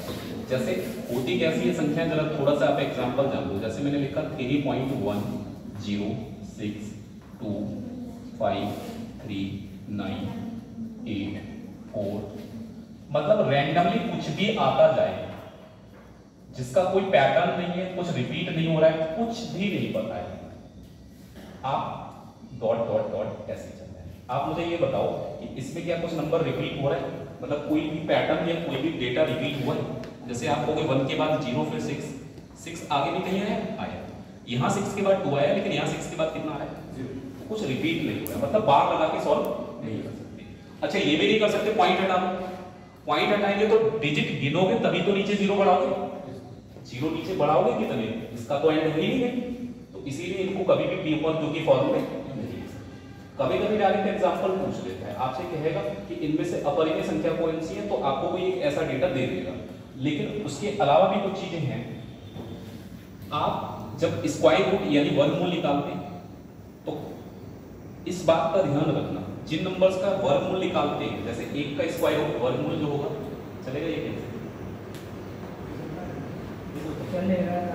चलो जिनका अगर वर्गमूल आप निकालते हैं तो आप कुछ नंबर्स को देखिए, 4 का वर्गमूल 9 का वर्गमूल आसानी से आ गया। लेकिन जब आप ऐसे नंबर का वर्गमूल निकालते हैं जो नॉन परफेक्ट स्क्वायर है, जैसे 2 का 3 का 5 का, आप इनका वर्गमूल निकालते हैं तो आपने पढ़ा जरूर होगा कि जैसे √3 के बारे में ये पढ़ लेते 1.73, लेकिन ये भी पढ़ लिया करो साथ में, ये इसके एग्जैक्ट इक्वल नहीं है, अप्रॉक्सीमेट √3 की लगभग वैल्यू इतनी आती है। जैसे 4 का वर्गमूल 2 आता है क्योंकि 2 का स्क्वायर 4 होता है, इसका स्क्वायर करना क्या 3 आएगा, 4 डिजिट के नंबर का स्क्वायर क्या सिंगल डिजिट बन जाएगा, नहीं बनेगा। तो ये लगभग इसके बाद आप सॉल्व करेंगे ना जब डिवीजन मेथड से, भाग विधि से, आपकी कॉपी भर जानी है और ये खत्म नहीं होगा। और ये जो पैटर्न है ना, इनकी जो रियल वैल्यू है, ये जो ऐसे जितने भी नंबर है, चाहे 7 8 9 का तो 3 होता है, फिर 10, इस तरीके के जितने भी नॉन परफेक्ट स्क्वायर नंबर हैं, इनका रियल वैल्यू जो होगा, जब आप इसको सॉल्व करेंगे तो ये कभी भी परिमेय वाली फॉर्म में नहीं आएगा, हमेशा कैसा आएगा, अपरिमेय। तो इनका रियल वैल्यू अपरिमेय जो हम लोग पढ़ लेते हैं, जैसे हमें कभी √3 की जरूरत पड़ती है पॉइंट में आंसर लाना है, तो हम कितना लगाते हैं 1.73, स्पेशली ट्रिग्नोमेट्री हम पढ़ेंगे तो वहां √3 की बहुत जरूरत रहती है। √2 की वैल्यू लगानी होती है, हम लगाते हैं 1.41 लगभग। तो ऐसा मत कहना ये लगभग में इसके बराबर है, √2 की वैल्यू बिल्कुल नहीं। तो जब अगर पेपर में 1.414 आएगा तो क्या करोगे, परिमेय लगाओगे या अपरिमेय, परिमेय, क्योंकि ये शांत दशमलव है अभी बताया। और √2 आ जाए पेपर में तो अपरिमेय, क्योंकि √2 की रियल वैल्यू कैसी है, अपरिमेय। एक इसमें और कंसीडर करो, सबसे लंबी समस्या पाई। आप क्या पढ़ते हैं, पाई बराबर 22/7 या फिर 3.14। अब जाके घर में बुक को ध्यान से देखना, ये लिखा होता है पाई लगभग 22/7 के बराबर होता है। लगभग भी 22/7 होता है। अच्छा एक बात बताओ, अगर पाई की फिक्स वैल्यू 22/7 ही होती तो पेपर में जब क्वेश्चन आता है क्यों लिख के आता है ब्रैकेट में pi is equal to 22/7 use करें। अगर उसका मान ही 22/7 होता है तो क्या एग्जामिनर लिख के देगा 22/7 का यूज करें? कभी लिख के देगा 3.14 का यूज करें, ऐसा होता नहीं होता है। चलो कोई दिक्कत नहीं, मैं आपको बताऊं पाई की जो रियल वैल्यू है 3.14159, बहुत ज़्यादा तो मुझे भी नहीं याद है, लेकिन आप गूगल कर लेना इस तरीके से आगे बढ़ते हैं। आप गूगल करेंगे तो मुझे लग रहा है कि कम से कम उसमें 10-1000 के आसपास डिजिट को गूगल दिखा देता है। ज़्यादा पढ़ना हो पाई की बुक ले आना, एक आती है पाई के मान की, इतनी मोटी बुक है पाई के मान की, इतना आगे डेटा है, उसका करना क्या है? कोई कुछ नहीं करता है। जो लोग PhD वगैरह करते हैं मैथ्स में तो उनको एनालिसिस करने को दिया जाता है, आप कितने डिजिट तक इसका मूल्यांकन कर सकते हैं। तो आपको उसकी जरूरत नहीं है, आपको सिर्फ ये देखना है कि पाई की जो रियल वैल्यू है, ये जो रियल वैल्यू है ना पाई की, ये आपकी 3.14 या 22/7 नहीं है, ये लगभग इतना होता है। इसीलिए जब पेपर में 22/7 या 3.14 आ जाए तो आप ये मत कहना ये अपरिमेय है, फिर ये कैसा होगा? परिमेय। सभी ये तो पाई का मान है। अरे भाई मैं भी कह रहा हूँ लगभग में इसके बराबर है। आप गूगल करना रियल वैल्यू ऑफ पाई, 22/7 कभी नहीं लिख के देगा, आपको ये वाला मान देगा। इसके आगे बहुत सारे वैल्यू जो हम पढ़ते हैं ना बुक्स में। अच्छा अगर आपको एक पाई का मान दे दिया जाए आगे 100 डिजिट तक, और आपसे कहूँ एरिया बता दो एक सर्कल का, नहीं कर पाऊंगा। उसके संशोधन के लिए, पढ़ने के लिए, समझने के लिए हमने सिर्फ इतना प्रयोग किया, पाई की जगह 22/7 और 3.14। पढ़ते हम यही है, लेकिन होता एक्चुअल में ये है। ठीक है, तो इसकी जो रियल वैल्यू है वो परिमेय नहीं है, कैसी है? अपरिमेय। तो अगर पेपर में, अब कंफ्यूजन ये, पेपर में पाई आ जाए तो आप क्या लगाओगे? अपरिमेय। और अगर 22/7 या 3.14 लिख के आ जाए तो आप क्या लगाओगे? परिमेय। क्योंकि ये पाई का मान नहीं है, ये पाई के लगभग बराबर है। अच्छा पाई है क्या? पाई एक किसी भी गोल चीज की जो सरकमफ्रेंस यानी परिधि है और उसका जो व्यास है, परिधि और व्यास का अनुपात पाई है। आगे परिधि और जो भी इसका व्यास होगा, ये लोगों ने ऐसा माना कि हर गोल चीज की परिधि और व्यास का जो अनुपात है वो लगभग बराबर ही रहा है। उसी पे शोध करते करते पाई के मान की इतनी मोटी किताब पढ़ते हैं। और आज भी कई बार अगर आपने पढ़ा हो, जैसे मैंने भी 1-2 बार न्यूज़पेपर में पढ़ा, पाई के मान में बदलाव कभी नहीं बदला। हम तो आज भी 22/7 ही पढ़ रहे हैं, हमारे नहीं बदलेंगे। बदलेंगे किनके? उस किताब के डिजिट बदलेंगे, हमारे लिए इतना ही काफी। ठीक है, तो इसको अरे आप इतना ध्यान रखो, √2, √3, √5 इनका जो वर्गमूल होता है ना वो अपरिमेय ही होता है। इनकी जगह पे जो मान हम प्रयोग कर रहे हैं, लगभग में जिसके बराबर जो प्रयोग कर रहे हैं, ये अगर पेपर में आ जाए तो आप ये मत मानना ये √3 की वैल्यू। आप ये सोचो दशमलव की एक संख्या है, वो भी शांत दशमलव, तो शांत दशमलव तो कैसी होगी? अभी मैंने दोनों एग्जाम्पल इसीलिए पीछे लिखे। अपरिमेय संख्या में और कुछ पढ़ना नहीं, आपके लिए इतना सफिशिएंट है। और दूसरी चीज अगर कभी काम में आ जाए तो ध्यान रख लेना, 3.14 से एक डेट बनती है 1403। इस डेट को क्या हम लोग 14 मार्च कह सकते हैं? ये डेट जो होगी ये 14 मार्च ही तो होगी। ये पता क्या है? इस दिन मनाया जाता है विश्व पाई दिवस। मैथ में तो नहीं काम आने की, हो सकता है जीके में कभी आपको काम में आ जाए। 3.14 की वजह से 1403, इसीलिए मुझे इतना ही पाई का मान याद है। और ये जो आगे मैंने लिखा है 159, 1:59 और आगे कुछ सेकंड पर ये उस समय सेलिब्रेट किया जाता है। आपको समय नहीं याद रखना, लेकिन अगर जरूरत पड़ जाए तो 3.14 याद है तो एक दिवस भी याद हो जाएगा। ठीक है, जल्दी से जो लिखना हो वो लिखो, फिर आगे।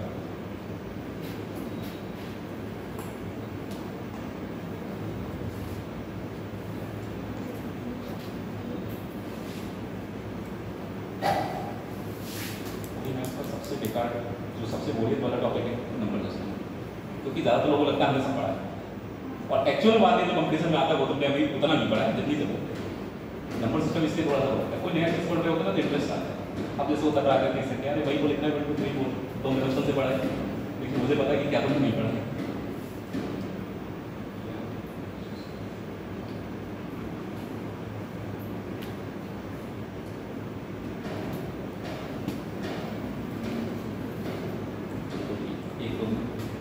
थोड़ा बेस बनने दो, फिर आप कनेक्ट कर पाएंगे चीज़ों से।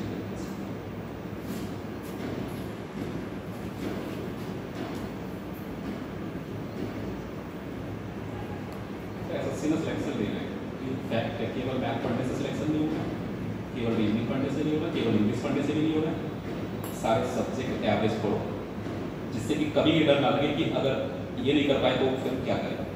जब सारे सब्जेक्ट पढ़ के जाते हैं ना आपका, तो मैथ में आता है डर नहीं लगता है, चलो रीजनिंग में कर लेंगे इसको। अब तुम पढ़ के गए केवल मैथ, और मैथ है ऐसा भयंकर वाला, पसीने छूटते रहो, फिर क्या करो, चीजें तुमने पढ़ी नहीं थी, करता है 2017 वाला मेंस था, अब तक का सबसे टफेस्ट मेंस था सीपीए का, उससे टफ पेपर नहीं बना।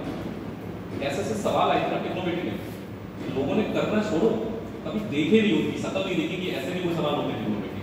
जो टीचर्स हैं बड़े बड़े, वो देख के चक्कर में पड़ गए ये सवाल कहाँ से आ गए, तो पता लगा कि कैट मैट की बुक से आया, एसएससी के सिलेबस से आई नहीं।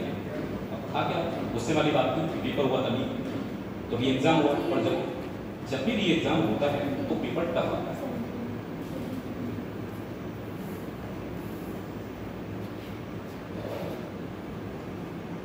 ओके ओके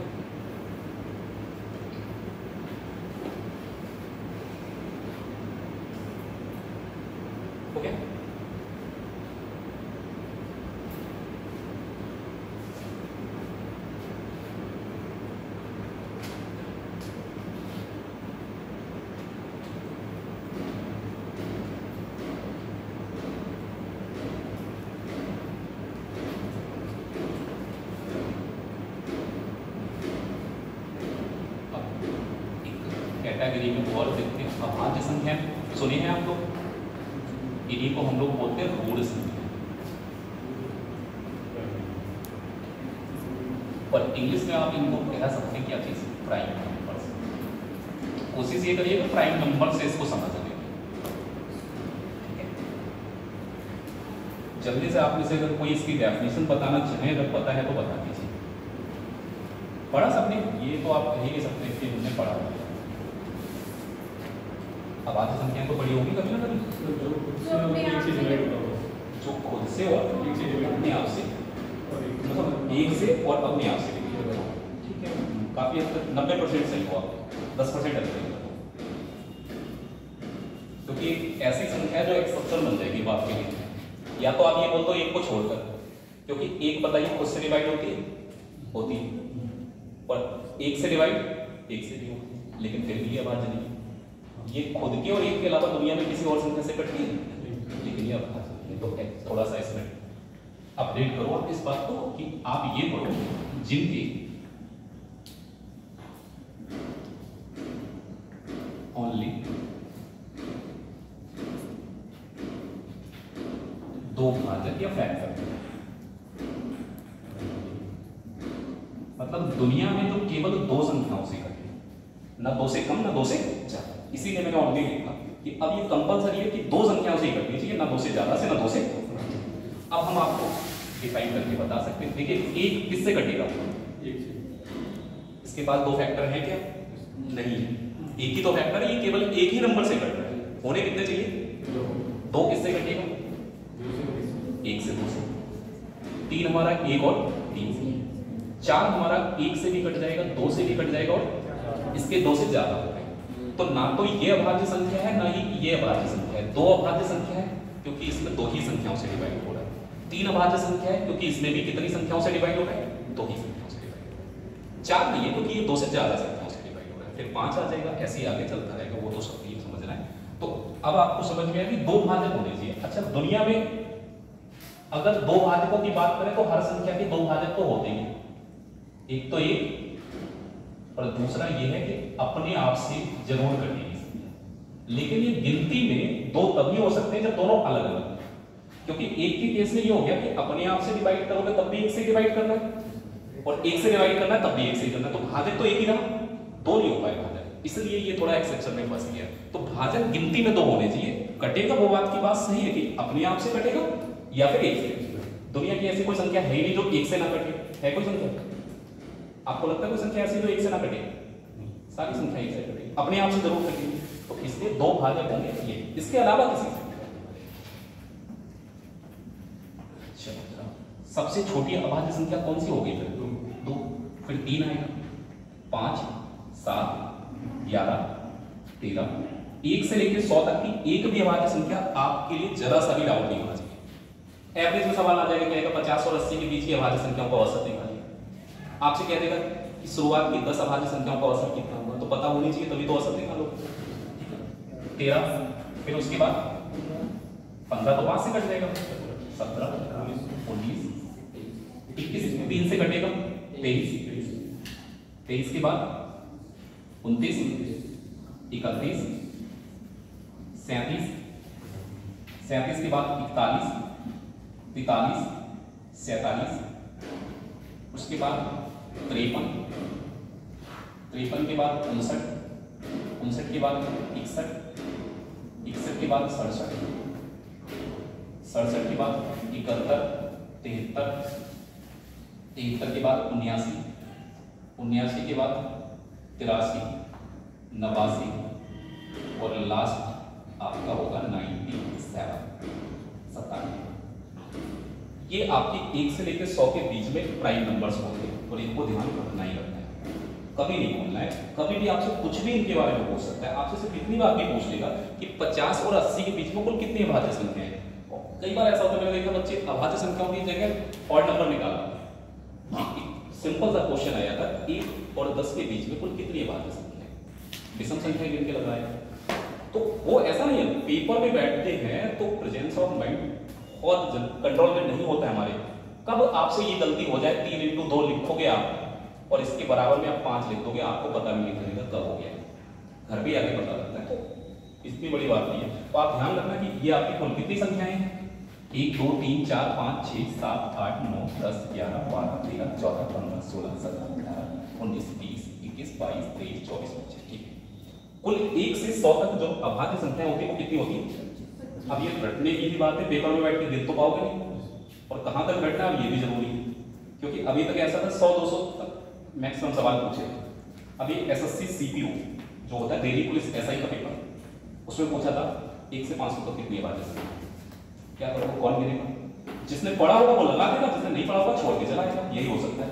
तो ऐसी चीजें मत छोड़ो कि जो आपके बस की आप तैयार कर सकते। क्या इतना कि जब हम 200 तक पढ़ लेंगे तो 500 तक भी पढ़ लेंगे। कैसे पढ़ना है मैं आपको बता दूं। देखो, अगर आपसे 1 से 25 तक कुल अभाज्य संख्याएं पूछी जाए, ये याद रखना, गिनना मत उधर देख के। कुल अभाज्य संख्याएं हमारी 1 से 25 तक कितनी। अगर मैं आपसे कहूं 1 से 50 तक,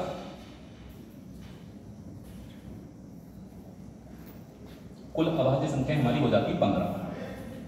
1 से 100 तक अभी हमने काउंट की थी,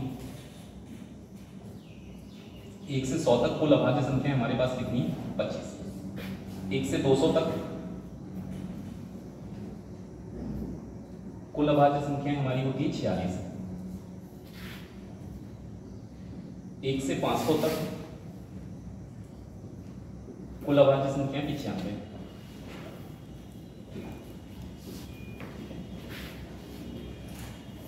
और 1 से 1000। इससे ज्यादा मत पढ़ना, आ जाए पेपर में छोड़ देना, लेकिन नहीं आएगा। क्योंकि आप सोचो कि पेपर हमारा किस बेस पे बनता है, एनसीईआरटी। तो एनसीईआरटी में जितना डेटा है वो मैंने आपको लिखा दिया, यही पढ़ाया जाता है एनसीईआरटी। अभी तक क्या था, यहां तक पढ़ लेते थे, काम चलता था, लेकिन अब आने लगे क्वेश्चन। अब जैसे पूछ लिया था उसमें 1 से 500 तक अभाज्य संख्या बताओ, किस बच्चे को पता रहेगी, जिसने पढ़ा नहीं उसे नहीं पता होगा। 100 तक भी नहीं पता होती जब तक नहीं पढ़ते हम लोग, है ना। तो आप इसको ध्यान रखना। अच्छा, 20 से कभी कभी टुकड़ों में पूछ लिया जाए, जैसे आपसे पूछा जाए 100 और 200 के बीच में कितनी अभाज्य संख्या होंगी, 100 तथा 200 के बीच। ठीक है, 46 में से 25 माइनस कर दो तो बीच में कितनी संख्या होगी। ऐसे 50 और 100 के बीच में कभी पूछ लें,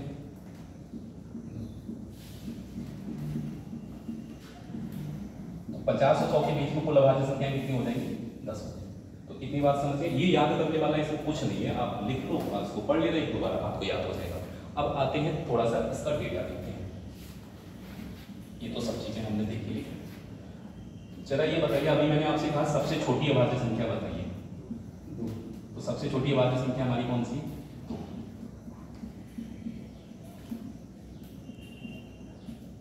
अब इस सवाल के पीछे मुझे नहीं पता कि क्या साइकोलॉजी रहती है एग्जामिनर्स में, लेकिन ये सवाल इतना रिपीटेड है, हर एग्जाम में कभी ना कभी जरूर पूछा है सबसे छोटी अभाज्य संख्या कौन सी, पता नहीं क्यों पूछते हैं, जबकि ये बहुत बेसिक, पता है क्यों होता है, क्योंकि कई लोगों को एक भी अभाज्य लगता है, बस इसलिए पूछा जाता है। सबसे छोटी अभाज्य संख्या 2 हो गई, लेकिन अगर मैं इस क्वेश्चन को थोड़ा सा चेंज करूं तो क्या आंसर चेंज होगा? अब मैं आपसे पूछूंगा सबसे छोटी अभाज्य संख्या, इसके आगे नहीं पढ़ोगे तो उत्तर गलत हो जाएगा। ये पेपर में भी होता है, आप पढ़ते हो सबसे छोटी अभाज्य संख्या, आगे लगा दिया 2, होगी बात खत्म, घर पे आके गलत हुआ।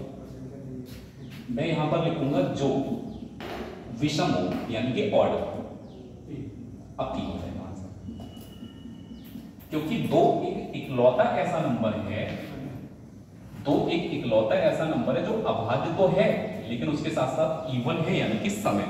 इसके अलावा जितनी अभाज्य संख्या क्या 2 से कटेगी? 2 तो खुद से कटना मजबूरी है उसकी, इसलिए ये सम तो है ही है, सम के साथ साथ और क्या है? अभाज्य। बाकी दुनिया में जितनी भी अभाज्य संख्याएं होंगी आगे की, ये एक भी ऐसी नहीं है जो 2 से कट जाएंगी, जितनी भी अभाज्य संख्याएं ये सब कैसी है?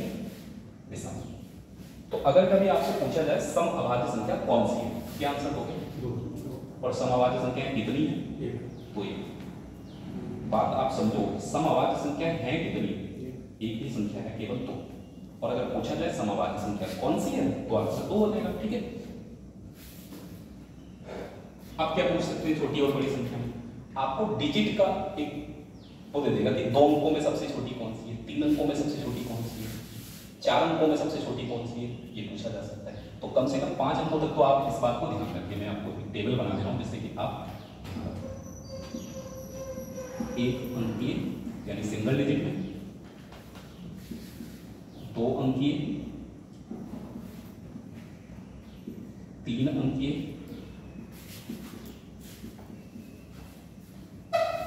4 अंकीय। देखो पहले आप 3 अंक तक पढ़ते होंगे और काम चलता दिखा लोगों का। अब ये सोचो कि एग्जाम होता है, अगर आपको पता हो एसएससी जीडी का, ठीक है, एसएससी जीडी में जब ये पूछ लिया 5 अंकों की सबसे बड़ी अभाज्य संख्या कौन सी है, तो वो तो बहुत छोटा सा पेपर डिफेंस के लिए पढ़ रहे होते हैं वहां पे। तो आप बताइए 1 अंक में सबसे छोटी अभाज्य संख्या कौन सी होगी? ये तो सामने लिखी है, 1 अंक में सबसे छोटी कौन सी है? 2।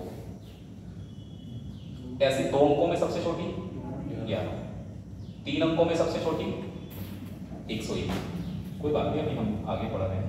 और 4 अंकों में सबसे छोटी 1001 नहीं होगी, अब ये ध्यान रखना। 4 अंकों में जो सबसे छोटी संख्या होगी अभाज्य में अगर हम बात करें तो ये 1009 होगी। 4 अंकों की सबसे छोटी अभाज्य संख्या कौन सी? 1009, क्योंकि होता है कि एक पैटर्न चल रहा है, 11 थी अब 101 हो गई, तो अब 1001 हो जाएगी। 1001 7, 11, 13 3 नंबर से डिवाइड होता है, क्योंकि 7, 11, 13 का मल्टीप्लाई 1001 होता है। तो 5 अंकों में नहीं पता होगा, क्योंकि ये बिना पढ़े आप नहीं बता सकते। मैं ये जानता हूं कि अगर जिसने कभी पहले पढ़ लिया एक बार तो वो बता देगा ऑप्शन देख के, जिसने नहीं पढ़ा वो नहीं बता सकता। चेक थोड़ा ना करोगे पेपर में बैठ के, नहीं कर पाओगे पहले। बड़ी संख्या की बात करें तो 2 अंकों में सबसे बड़ी अभाज्य संख्या, सॉरी 1 अंक में सबसे बड़ी अभाज्य संख्या कौन सी हो जाएगी? 7। 2 अंकों में सबसे बड़ी 97, 3 अंकों में 997। अब आया एक पैटर्न देखो, 97 अब 997, तो लगेगा 9997, लेकिन ऐसा नहीं होगा, ये है 9973। 4 अंकों की, 5 अंकों में सबसे बड़ी अभाज्य संख्या 4 टाइम 9 यानी 99,200। सिर्फ इतना डेटा भैया याद करना। आपसे पूछे कि 3 अंकों में सबसे बड़ी अभाज्य संख्या 997, 4 अंकों में सबसे बड़ी 9973 और 5 अंकों में 99,950। इसको आप देखो, इसको तो आपको पढ़ना ही पड़ना है। सर जी, ये 1 से 25 कुल अभाज्य संख्या इस कट 9 है, ये कैसे मतलब? 1 से 25 नहीं तक सर, नीचे ये 9 ये कैसे वैल्यू आई है? कैसे आई है? देखिए 25 तक ये प्राइम नंबर्स हैं, हाँ 1 2 3 4 5 6 7 8 9। 25 तक केवल यही तो, ये तो 25 से बड़ी होगी संख्या, तो 9 ही संख्याएं हैं 25 तक अभाज्य संख्या। ऐसे ही आगे 50 तक 15 है, आगे बढ़ेंगे 10 11 12 13 14 15, 50 तक कितनी होगी? 15। इसको काउंट करके लिखा गया। और कुछ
नोट ओके, इसको आपको लर्न करना है और कुछ नहीं है इसमें, कोई ऐसा नहीं कोई फॉर्मूला लगा के पेपर में निकालना हो, नहीं निकाल सकते।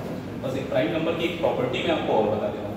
प्राइम नंबर की एक प्रॉपर्टी ये होती है कि अगर 3 से बड़ी किसी भी अभाज्य संख्या को 6 से डिवाइड किया जाए तो उससे डिवाइड करने के या तो एक रिमाइंडर आएगा या फिर 5 आएगा। आप किसी को भी देख लो, जैसे 6 से 5 में डिवाइड करेंगे 5 ही बचेगा, 7 में डिवाइड करो एक रिमाइंडर आएगा 6 से, यहाँ 5 आएगा, यहाँ 1 आएगा, यहाँ 5 आएगा, यहाँ 1 आएगा, यहाँ पर डिवाइड करेंगे 5 आएगा, मतलब रिमाइंडर या तो 1 बचेगा या फिर 5 बचेगा। कई बार उसका फायदा ये मिल जाता है कि आपको प्राइम नंबर्स निकालना है 4 ऑप्शन में से कौन सा प्राइम नंबर, 6 से डिवाइड किया पता लगा और किसी का रिमाइंडर 5 आ नहीं रहा तो आप चेक करके देख सकते हैं ना।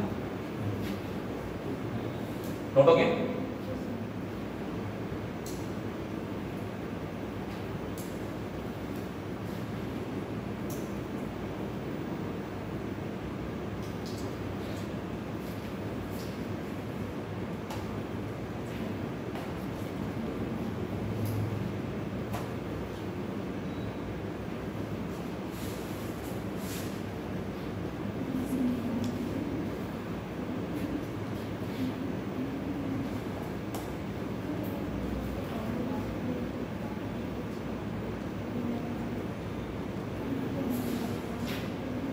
अभाज्य संख्याओं से एक क्वेश्चन मैं आपसे पूछूंगा,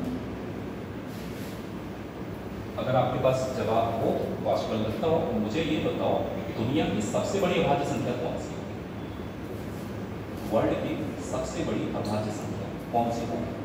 जैसे अभी हम बात कर रहे होते 3 अंक 4 अंक की तो हमने लिखा लिया, और कल को आपसे कोई पूछे सबसे बड़ी अभाज्य संख्या कौन सी होगी, बताओ पॉसिबल है क्या?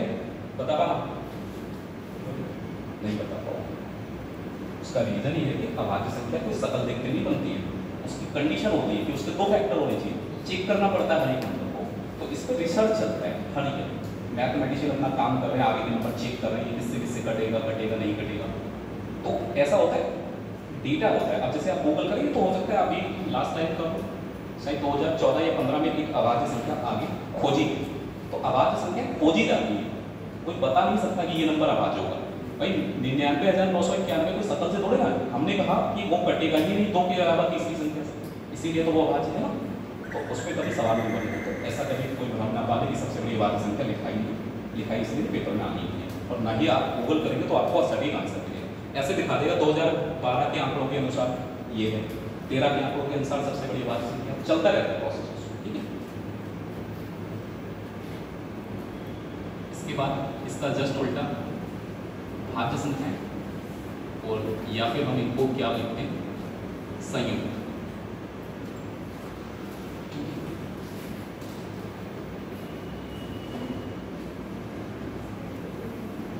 इंग्लिश में हम लोग क्या बोलते हैं इसको, कंपोजिट नंबर्स। इसकी डेफिनेशन क्या होगी, एक की तो आपने बता दी, जिनके 2 भाजक होते हैं वो हमारी अभाज्य संख्या है। तो जिनके 2 से ज्यादा भाजक, अगर कोई ऐसी संख्या है जिनके 2 से भी ज्यादा भाजक हैं,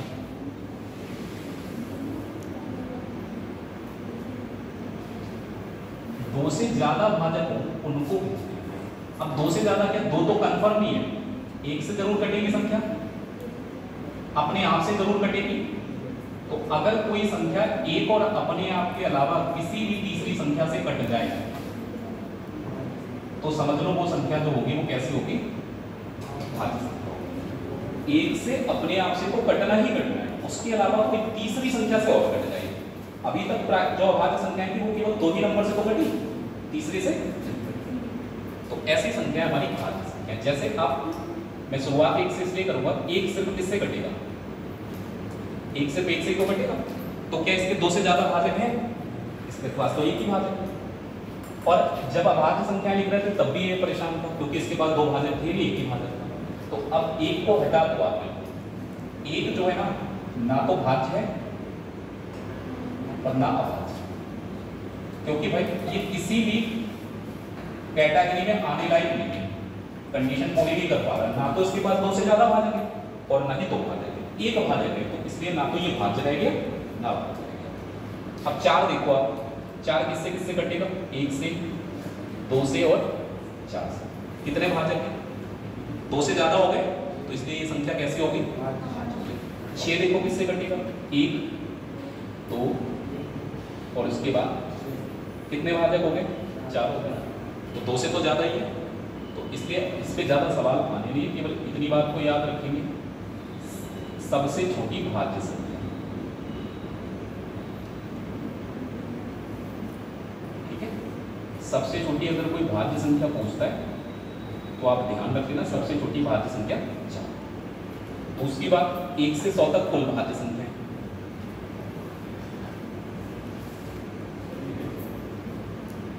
ये जरा सोच के बताएं आप, 75 बस इतनी जल्दी नहीं सोचना।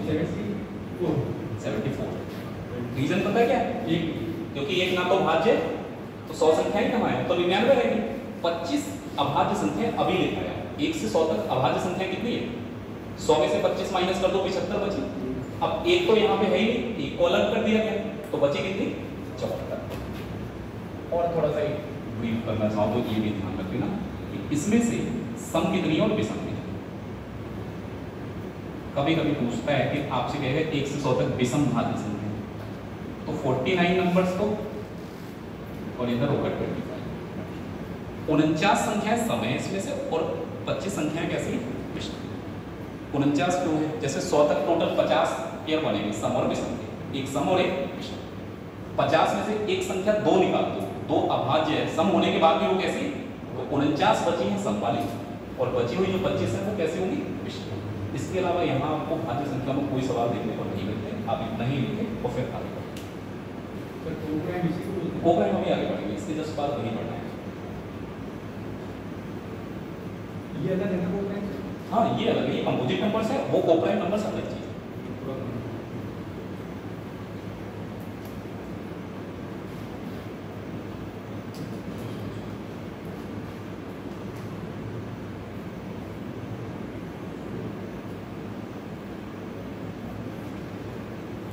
नोट कर लो कोप्राइम और रिलेटिव प्राइम तो कंप्लीट कर ले, टू प्राइम का सेट।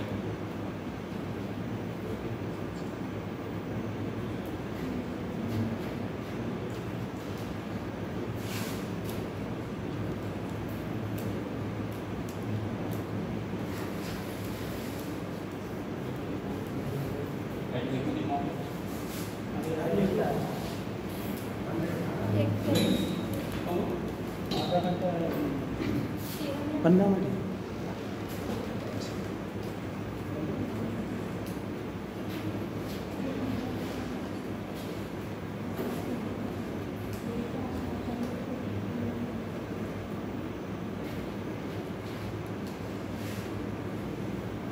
एक काम स्टार्ट कर देना, अगर एसएससी आप क्वालिफाई करने की तरफ देख रहे हो, सिलेबस खत्म कर, पहले बच्चे करते सिलेबस खत्म, फिर मॉक टेस्ट करें, तब तक पेपर आ जाता है।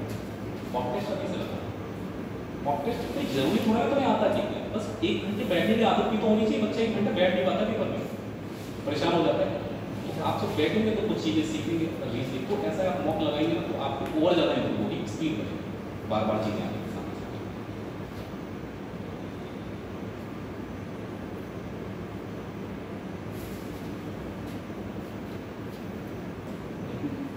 मॉक लगाना नहीं बोलते, वो भी ऑनेस्टी के साथ। मॉक ऐसे भी लगा लेते हैं ना, 2 सवाल कर लिए फिर सो लिए थोड़ी देर, उससे कोई फायदा नहीं।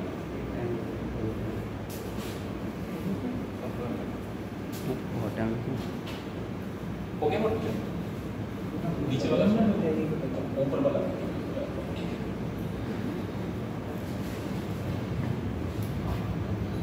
ये वाला मिटा दीजिए।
देखो अभाज्य संख्याएं जो होती है ना, उनमें कॉमन तो कुछ आना होता नहीं है। अगर हम दो अलग अलग अभाज्य संख्या लेंगे क्या उसमें कुछ कॉमन आएगा? जैसे हमने 3 और 5 लिया, नहीं कॉमन आना, तो उनका हाईएस्ट कॉमन फैक्टर तो यही है। लेकिन आपको ये ध्यान रखना है कि उनका जो एलसीएम है उन सारी संख्याओं के मल्टीप्लाई से ही आ जाएगा। जैसे होगा क्या, अगर मैं आपसे कहूँ 5, 7 और क्या, इनका एलसीएम निकालो, नहीं निकालना है, क्या करना है, केवल मल्टीप्लाई, क्योंकि कॉमन थोड़े ना, एक बार 5 से डिवाइड होगा, एक बार 7 से डिवाइड होगा, एक बार, तो आप इसका जब लिखेंगे तो कितना आ जाएगा, 350। ये इनका एलसीएम हो गया। अब पेपर में सवाल नंबर सिस्टम में ये पूछता है 3 अभाज्य संख्याएं हैं जिनका एलसीएम कितना है, 385, सबसे बड़ी अभाज्य संख्या कौन सी? पता है क्या करना होता है? एलसीएम जो होता है वो संख्याओं का मल्टीप्लिकेशन जो है, आप केवल 385 के फैक्टर कर लो।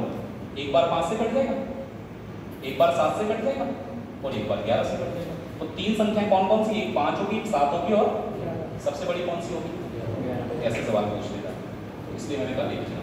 अब जरा बात करते हैं अपने कोप्राइम नंबर्स और रिलेटिवली प्राइम नंबर्स, सापेक्षिक अभाज्य संख्या या फिर सहभाज्य। ये दोनों लिख दी मैंने, कभी सापेक्षिक अभाज्य लिख के आ जाता है और कभी आता है सहभाज्य लिख के। इस पे बहुत सवाल अलग अलग तरीके से पूछे हैं एसएससी के। देखिए रिलेटिवली प्राइम या सापेक्षिक अभाज्य संख्या, दो ऐसी संख्याएं, अब अगर सापेक्षिक लिखा है तो हम ये तो कह सकते हैं कि भाई इनका व्यवहार एक दूसरे के प्रति अभाज्य का ही रहता होगा, लेकिन यहाँ पर ये जरूरी है, ये जो कोप्राइम नंबर्स होते हैं यहाँ पर एक संख्या की बात नहीं होती है, दो संख्याओं का सेट होता है, दो संख्याओं का समूह। अब ऐसा समूह जिसमें कुछ भी कॉमन ना हो, अगर कुछ कॉमन ही नहीं होगा, जिसमें कुछ भी कॉमन नहीं होगा, तो उनका एचसीएफ जो आएगा वो कितना आएगा, 1। जैसे मैंने कहा 25 और 36, दो संख्याएं लिखी, आप बताओ कोई नंबर ऐसा है जो 25 और 36 दोनों को डिवाइड कर दे? सोच के देख लो, नहीं है ना, केवल 1 से डिवाइड होंगे, 1 से 25 भी डिवाइड होगा, तो एचसीएफ कितना हो गया? और एक देखते हैं 7 और 10 है कोई नंबर जिससे 7 और 10 दोनों कट जाए? नहीं है, तो एचसीएफ कितना हो जाएगा? 1 हो जाएगा। 15 और 21 3 से कट जाएगा, तो एचसीएफ तो 3 हो गया इसका, इसलिए ये हमारा कोप्राइम नंबर। तो कोप्राइम नंबर्स वही होते हैं जिनका जो एचसीएफ होता है वो कितना होता है? 1 होता है। तो अब ऐसे कुछ जरा रिजल्ट देख ले जो पेपर में पूछे हैं। देखिए पहली बात तो ये है कि दो अभाज्य संख्याएं अगर आप लेंगे, अगर दो अभाज्य संख्याएं आप लेंगे तो दो अभाज्य संख्याओं में कुछ भी कॉमन नहीं आ सकता। अभी बताया अभाज्य संख्याएं तो दो छोड़ो, कितनी भी अभाज्य संख्याएं, एचसीएफ हमेशा कितना रहता है? तो अगर पेपर में आ जाए निम्नलिखित में से कौन सी कोप्राइम नंबर्स होती है या नहीं होती, तो दो अभाज्य संख्याओं का सेट हमेशा कोप्राइम होगा। दूसरी चीज, दो क्रमागत प्राकृतिक संख्याएं, भाई दो लगातार प्राकृतिक संख्याओं में कुछ कॉमन आएगा, यानी गिनती ऐसे समझ लो, जैसे 3 और 4 लिखा, क्या कुछ कॉमन आएगा? 3 और 4 में कुछ कॉमन आ सकता है? ऐसा कोई नंबर है तो 3 और 4 दोनों को काट लिया? अरे इनका तो डिफरेंस ही देख लो कितना है। एचसीएफ हमेशा डिफरेंस ही छोटा ही तो रहता है, तो इनका डिफरेंस खुद एक है, इससे बड़ा नहीं हो सकता है एचसीएफ। यानी इन दोनों संख्याओं का जो एचसीएफ है वो कितना? कोई सी भी दो लगातार संख्या 10, 11 आएगा कुछ कॉमन? 10, 11 में आपको तो कुछ कॉमन हो सकता है क्या? ऐसा कोई नंबर है जिससे 10 भी कट जाए और 11 भी कट जाए? नहीं ना। 11, 12 कोई भी दो लगातार प्राकृतिक संख्या ले लो, तो दो लगातार प्राकृतिक संख्याएं होंगी तो हमेशा उनका एचसीएफ कितना होगा? 1 होगा, यानी कोप्राइम होगा। क्रमागत का मतलब लगातार, सक्सेसिव। दो में लगातार लिखते हैं, दो लगातार विषम संख्या। अब ये बात ध्यान रखना, मैंने लगातार लिखा है, कहीं आप इस चक्कर में दो प्राकृतिक संख्याएं, दो प्राकृतिक संख्याएं तो आप लेंगे तो हो सकता है कॉमन हो जाए, जैसे 4 और 10 दोनों ही तो प्राकृतिक संख्याएं हैं, लेकिन इसमें दो कॉमन आ जाए। तो लगातार अगर दो संख्याएं लिखेंगे तो उसमें कॉमन नहीं आ सकता। दो लगातार विषम संख्याओं में कुछ कॉमन नहीं हो सकता, जैसे 3 के बाद 2 से ना कटने वाली अगली संख्या कौन सी आएगी? 5 के बाद 7, 7 के बाद, क्योंकि इनके बीच में डिफरेंस कितने का है? तो 2 से बड़ा तो ऐसे हो नहीं सकता। अगर ये विषम है तो 2 से कटेंगी, विषम संख्या 2 से थोड़ी ना कटेंगी। तो इसी वजह से दो लगातार विषम संख्याएं वो भी कैसी होती है? कोप्राइम। अब ये लास्ट बात, दो लगातार सम संख्याएं, या फिर दो सम संख्याएं लिख लो, कोई सी भी दो लिख लो। आपको पता है सम संख्याएं किससे कट जाती हैं? जो इवन नंबर्स होते हैं, सम संख्याएं होते हैं, वो किससे कटते हैं? 2 से। तो जब ये बता ही रहे हैं हम 2 से कट रहे हैं, तो इनका एचसीएफ 1 आ सकता है क्या? नहीं आ सकता है। तो ये बात बता रहे हैं, ये अभी बहुत मतलब जल्दी ही किसी एसएससी की परीक्षा में पूछा था, इनमें से कौन सी संख्याएं सहभाज्य संख्या नहीं है?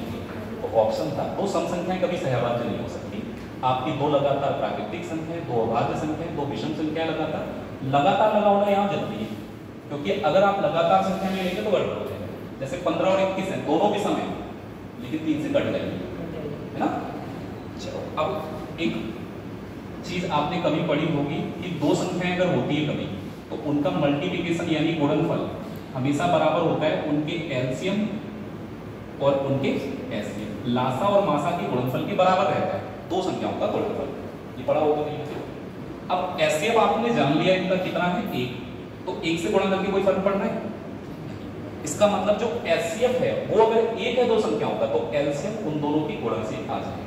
तो आप इस बात को और लिख लेना कि जितनी भी जो एलसीएम होता है वो इन दोनों संख्याओं का गुणनफल यानी मल्टीप्लिकेशन। ऐसा बहुत बार होता है आपके साथ, जैसे आपसे कोई पूछता है 3 और 4 का एलसीएम बताओ, कितना बताते हो? मल्टीप्लाई किया आ गया 12। अब 4 6 का बताओ, अब नहीं कर पाओगे मल्टीप्लाई। 4 और 6 का मल्टीप्लाई कितना होता है? लेकिन एलसीएम इसका देख लेना कितना है। कारण क्या है? क्योंकि ये 2 से कट रही है, 2 से 2 बार और 2 से, तो इनका एचसीएफ कितना आ गया? अगर एचसीएफ 1 होगा तब गुणा करके एलसीएम आ सकता है, वरना नहीं आ सकता है। तो ये आप इतनी बात याद रखना। इस पे सवाल क्या पूछेगा आपसे? आपसे कहेगा दो सापेक्षिक अभाज्य संख्याओं का गुणनफल इतना, एलसीएम बता दो। भाई जितना गुणनफल होगा उतना ही क्या होगा? एलसीएम होगा। आपसे कहेगा दो सापेक्षिक अभाज्य संख्याएं, इनका गुणनफल 144 है। अब एलसीएम पूछ रहे हैं तो एलसीएम भी उतना ही होगा जितना गुणनफल होगा। बहुत सिंपल सवाल पूछ रहा है, इसमें कोई दिक्कत नहीं। एक चीज बची, इसको भी लिखना, जुड़वा अभाज्य संख्या। क्या सुनिए आप लोग इसका नाम? जुड़वा अभाज्य संख्या, और हिंदी में एक और भी नाम मिलता है इसका, युग्म अभाज्य संख्या।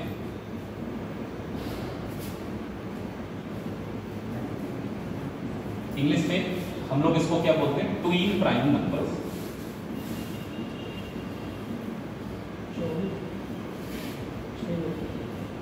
ट्विन प्राइम नंबर्स ये क्या होती है? बता सकता है कोई? जुड़वा अभाज्य संख्या या युग्म अभाज्य संख्या, जिनको हम लोग बोलते हैं ट्विन प्राइम नंबर्स। देखो यहां एक चीज कंपल्सरी है, दो अभाज्य संख्याएं और यहां पर मैंने लिखा है दो संख्याएं, तो यहां कोई सी भी दो संख्याएं चलेंगी, लेकिन यहां पर दोनों संख्याएं कैसी होनी चाहिए? और उसके साथ एक कंडीशन, जिनका डिफरेंस जो होना चाहिए 2 होना चाहिए। दो अभाज्य संख्याएं जिनके बीच में 2 का डिफरेंस रहता है वो कहलाती हैं ट्विन प्राइम नंबर्स या आपकी जुड़वा अभाज्य संख्या। जैसे आप एग्जांपल के लिए समझ लो, 3 और 5 दोनों ही अभाज्य संख्याएं हैं। 3 और 5 दोनों कैसी संख्याएं? अंतर कितना है? 2। 5 और 7 दोनों अभाज्य हैं। 11 और 13, 17 और 19, उसके बाद 29 और 31,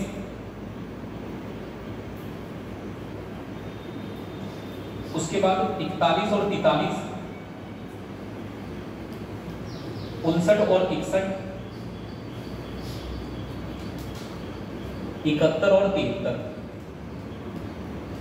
ये आप पेयर ध्यान रखिए, यहां पर दोनों अभाज्य संख्याओं के बीच में कितना डिफरेंस आ रहा है?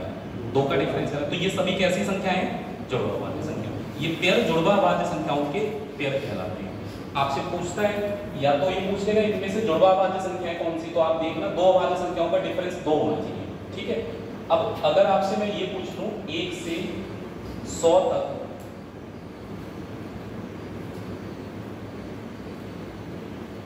जुड़वा अभाज्य संख्याओं के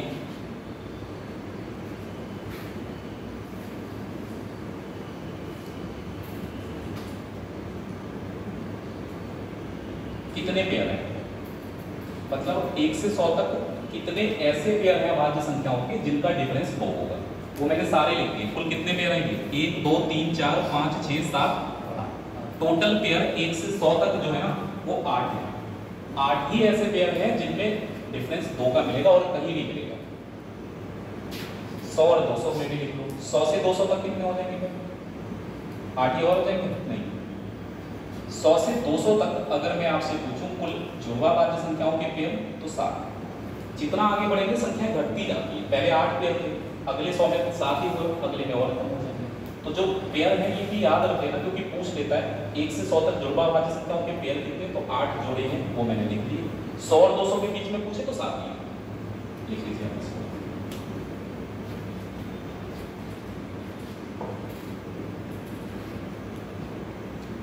इन दोनों में डिफरेंस क्लियर हो गया, सहभाज्य संख्या और जुड़वा भाज्य संख्या। एक टाइम करके खत्म हो जाएगी। कैसे? एक टाइम करके खत्म हो जाएगी, मतलब 300 से 400 के बीच। हाँ हो सकती है, मतलब इससे ज़्यादा पूछना नहीं है, मैंने बस लिखा दिया होंगे तो 300 400, वहाँ भी होंगे 6 या 5 कुछ ना कुछ, लेकिन आप इतना डेटा याद रख सकते हो, वो ज़रूरत जितना है उतना आप लिख सकते हैं ना। ऐसे तो 400 500 के बीच में भी होंगे, 500 600 के बीच में भी होंगे।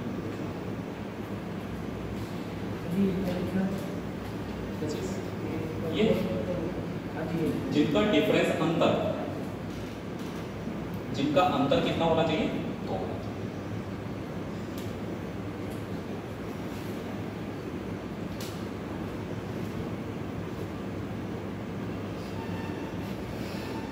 कल से अपने लोग क्वेश्चन स्टार्ट करेंगे, क्योंकि थ्योरी वाला पार्ट हम पढ़ चुके हैं, क्योंकि आज ये जो भी था थोड़ा पढ़ना नंबर सिस्टम का वो हमने पढ़ लिया। अब हम लोग क्वेश्चन की तरफ बढ़ेंगे।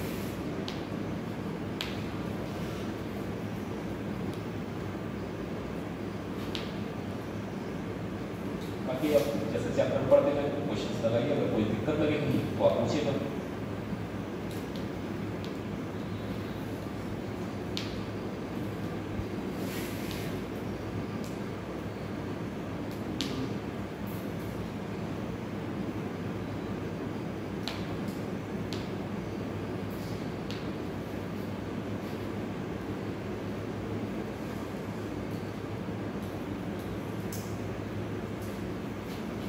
ठीक है भाई, तो कोप्राइम नंबर्स और ट्विन प्राइम नंबर्स दो चीजें अलग हैं, लेकिन ध्यान ये रखना है कि यहाँ सिर्फ 2 संख्याओं का समूह लेते हैं। कोई सी भी 2 संख्याएं आप दुनिया में ले सकते हो जिनके बीच में बस common difference, sorry highest common factor यानी एचसीएफ जो होना चाहिए वो 1 होना चाहिए। चाहे आप कोई सी भी 2 संख्याएं ले लो, कोई फर्क नहीं पड़ता। आप ले लो 25 और 36, ऐसे कोई भी एग्जाम्पल ले लो जिनमें कुछ भी कॉमन नहीं आ रहा है, एचसीएफ एक आ रहा है, वो सारे के सारे सहभाज्य संख्या हैं।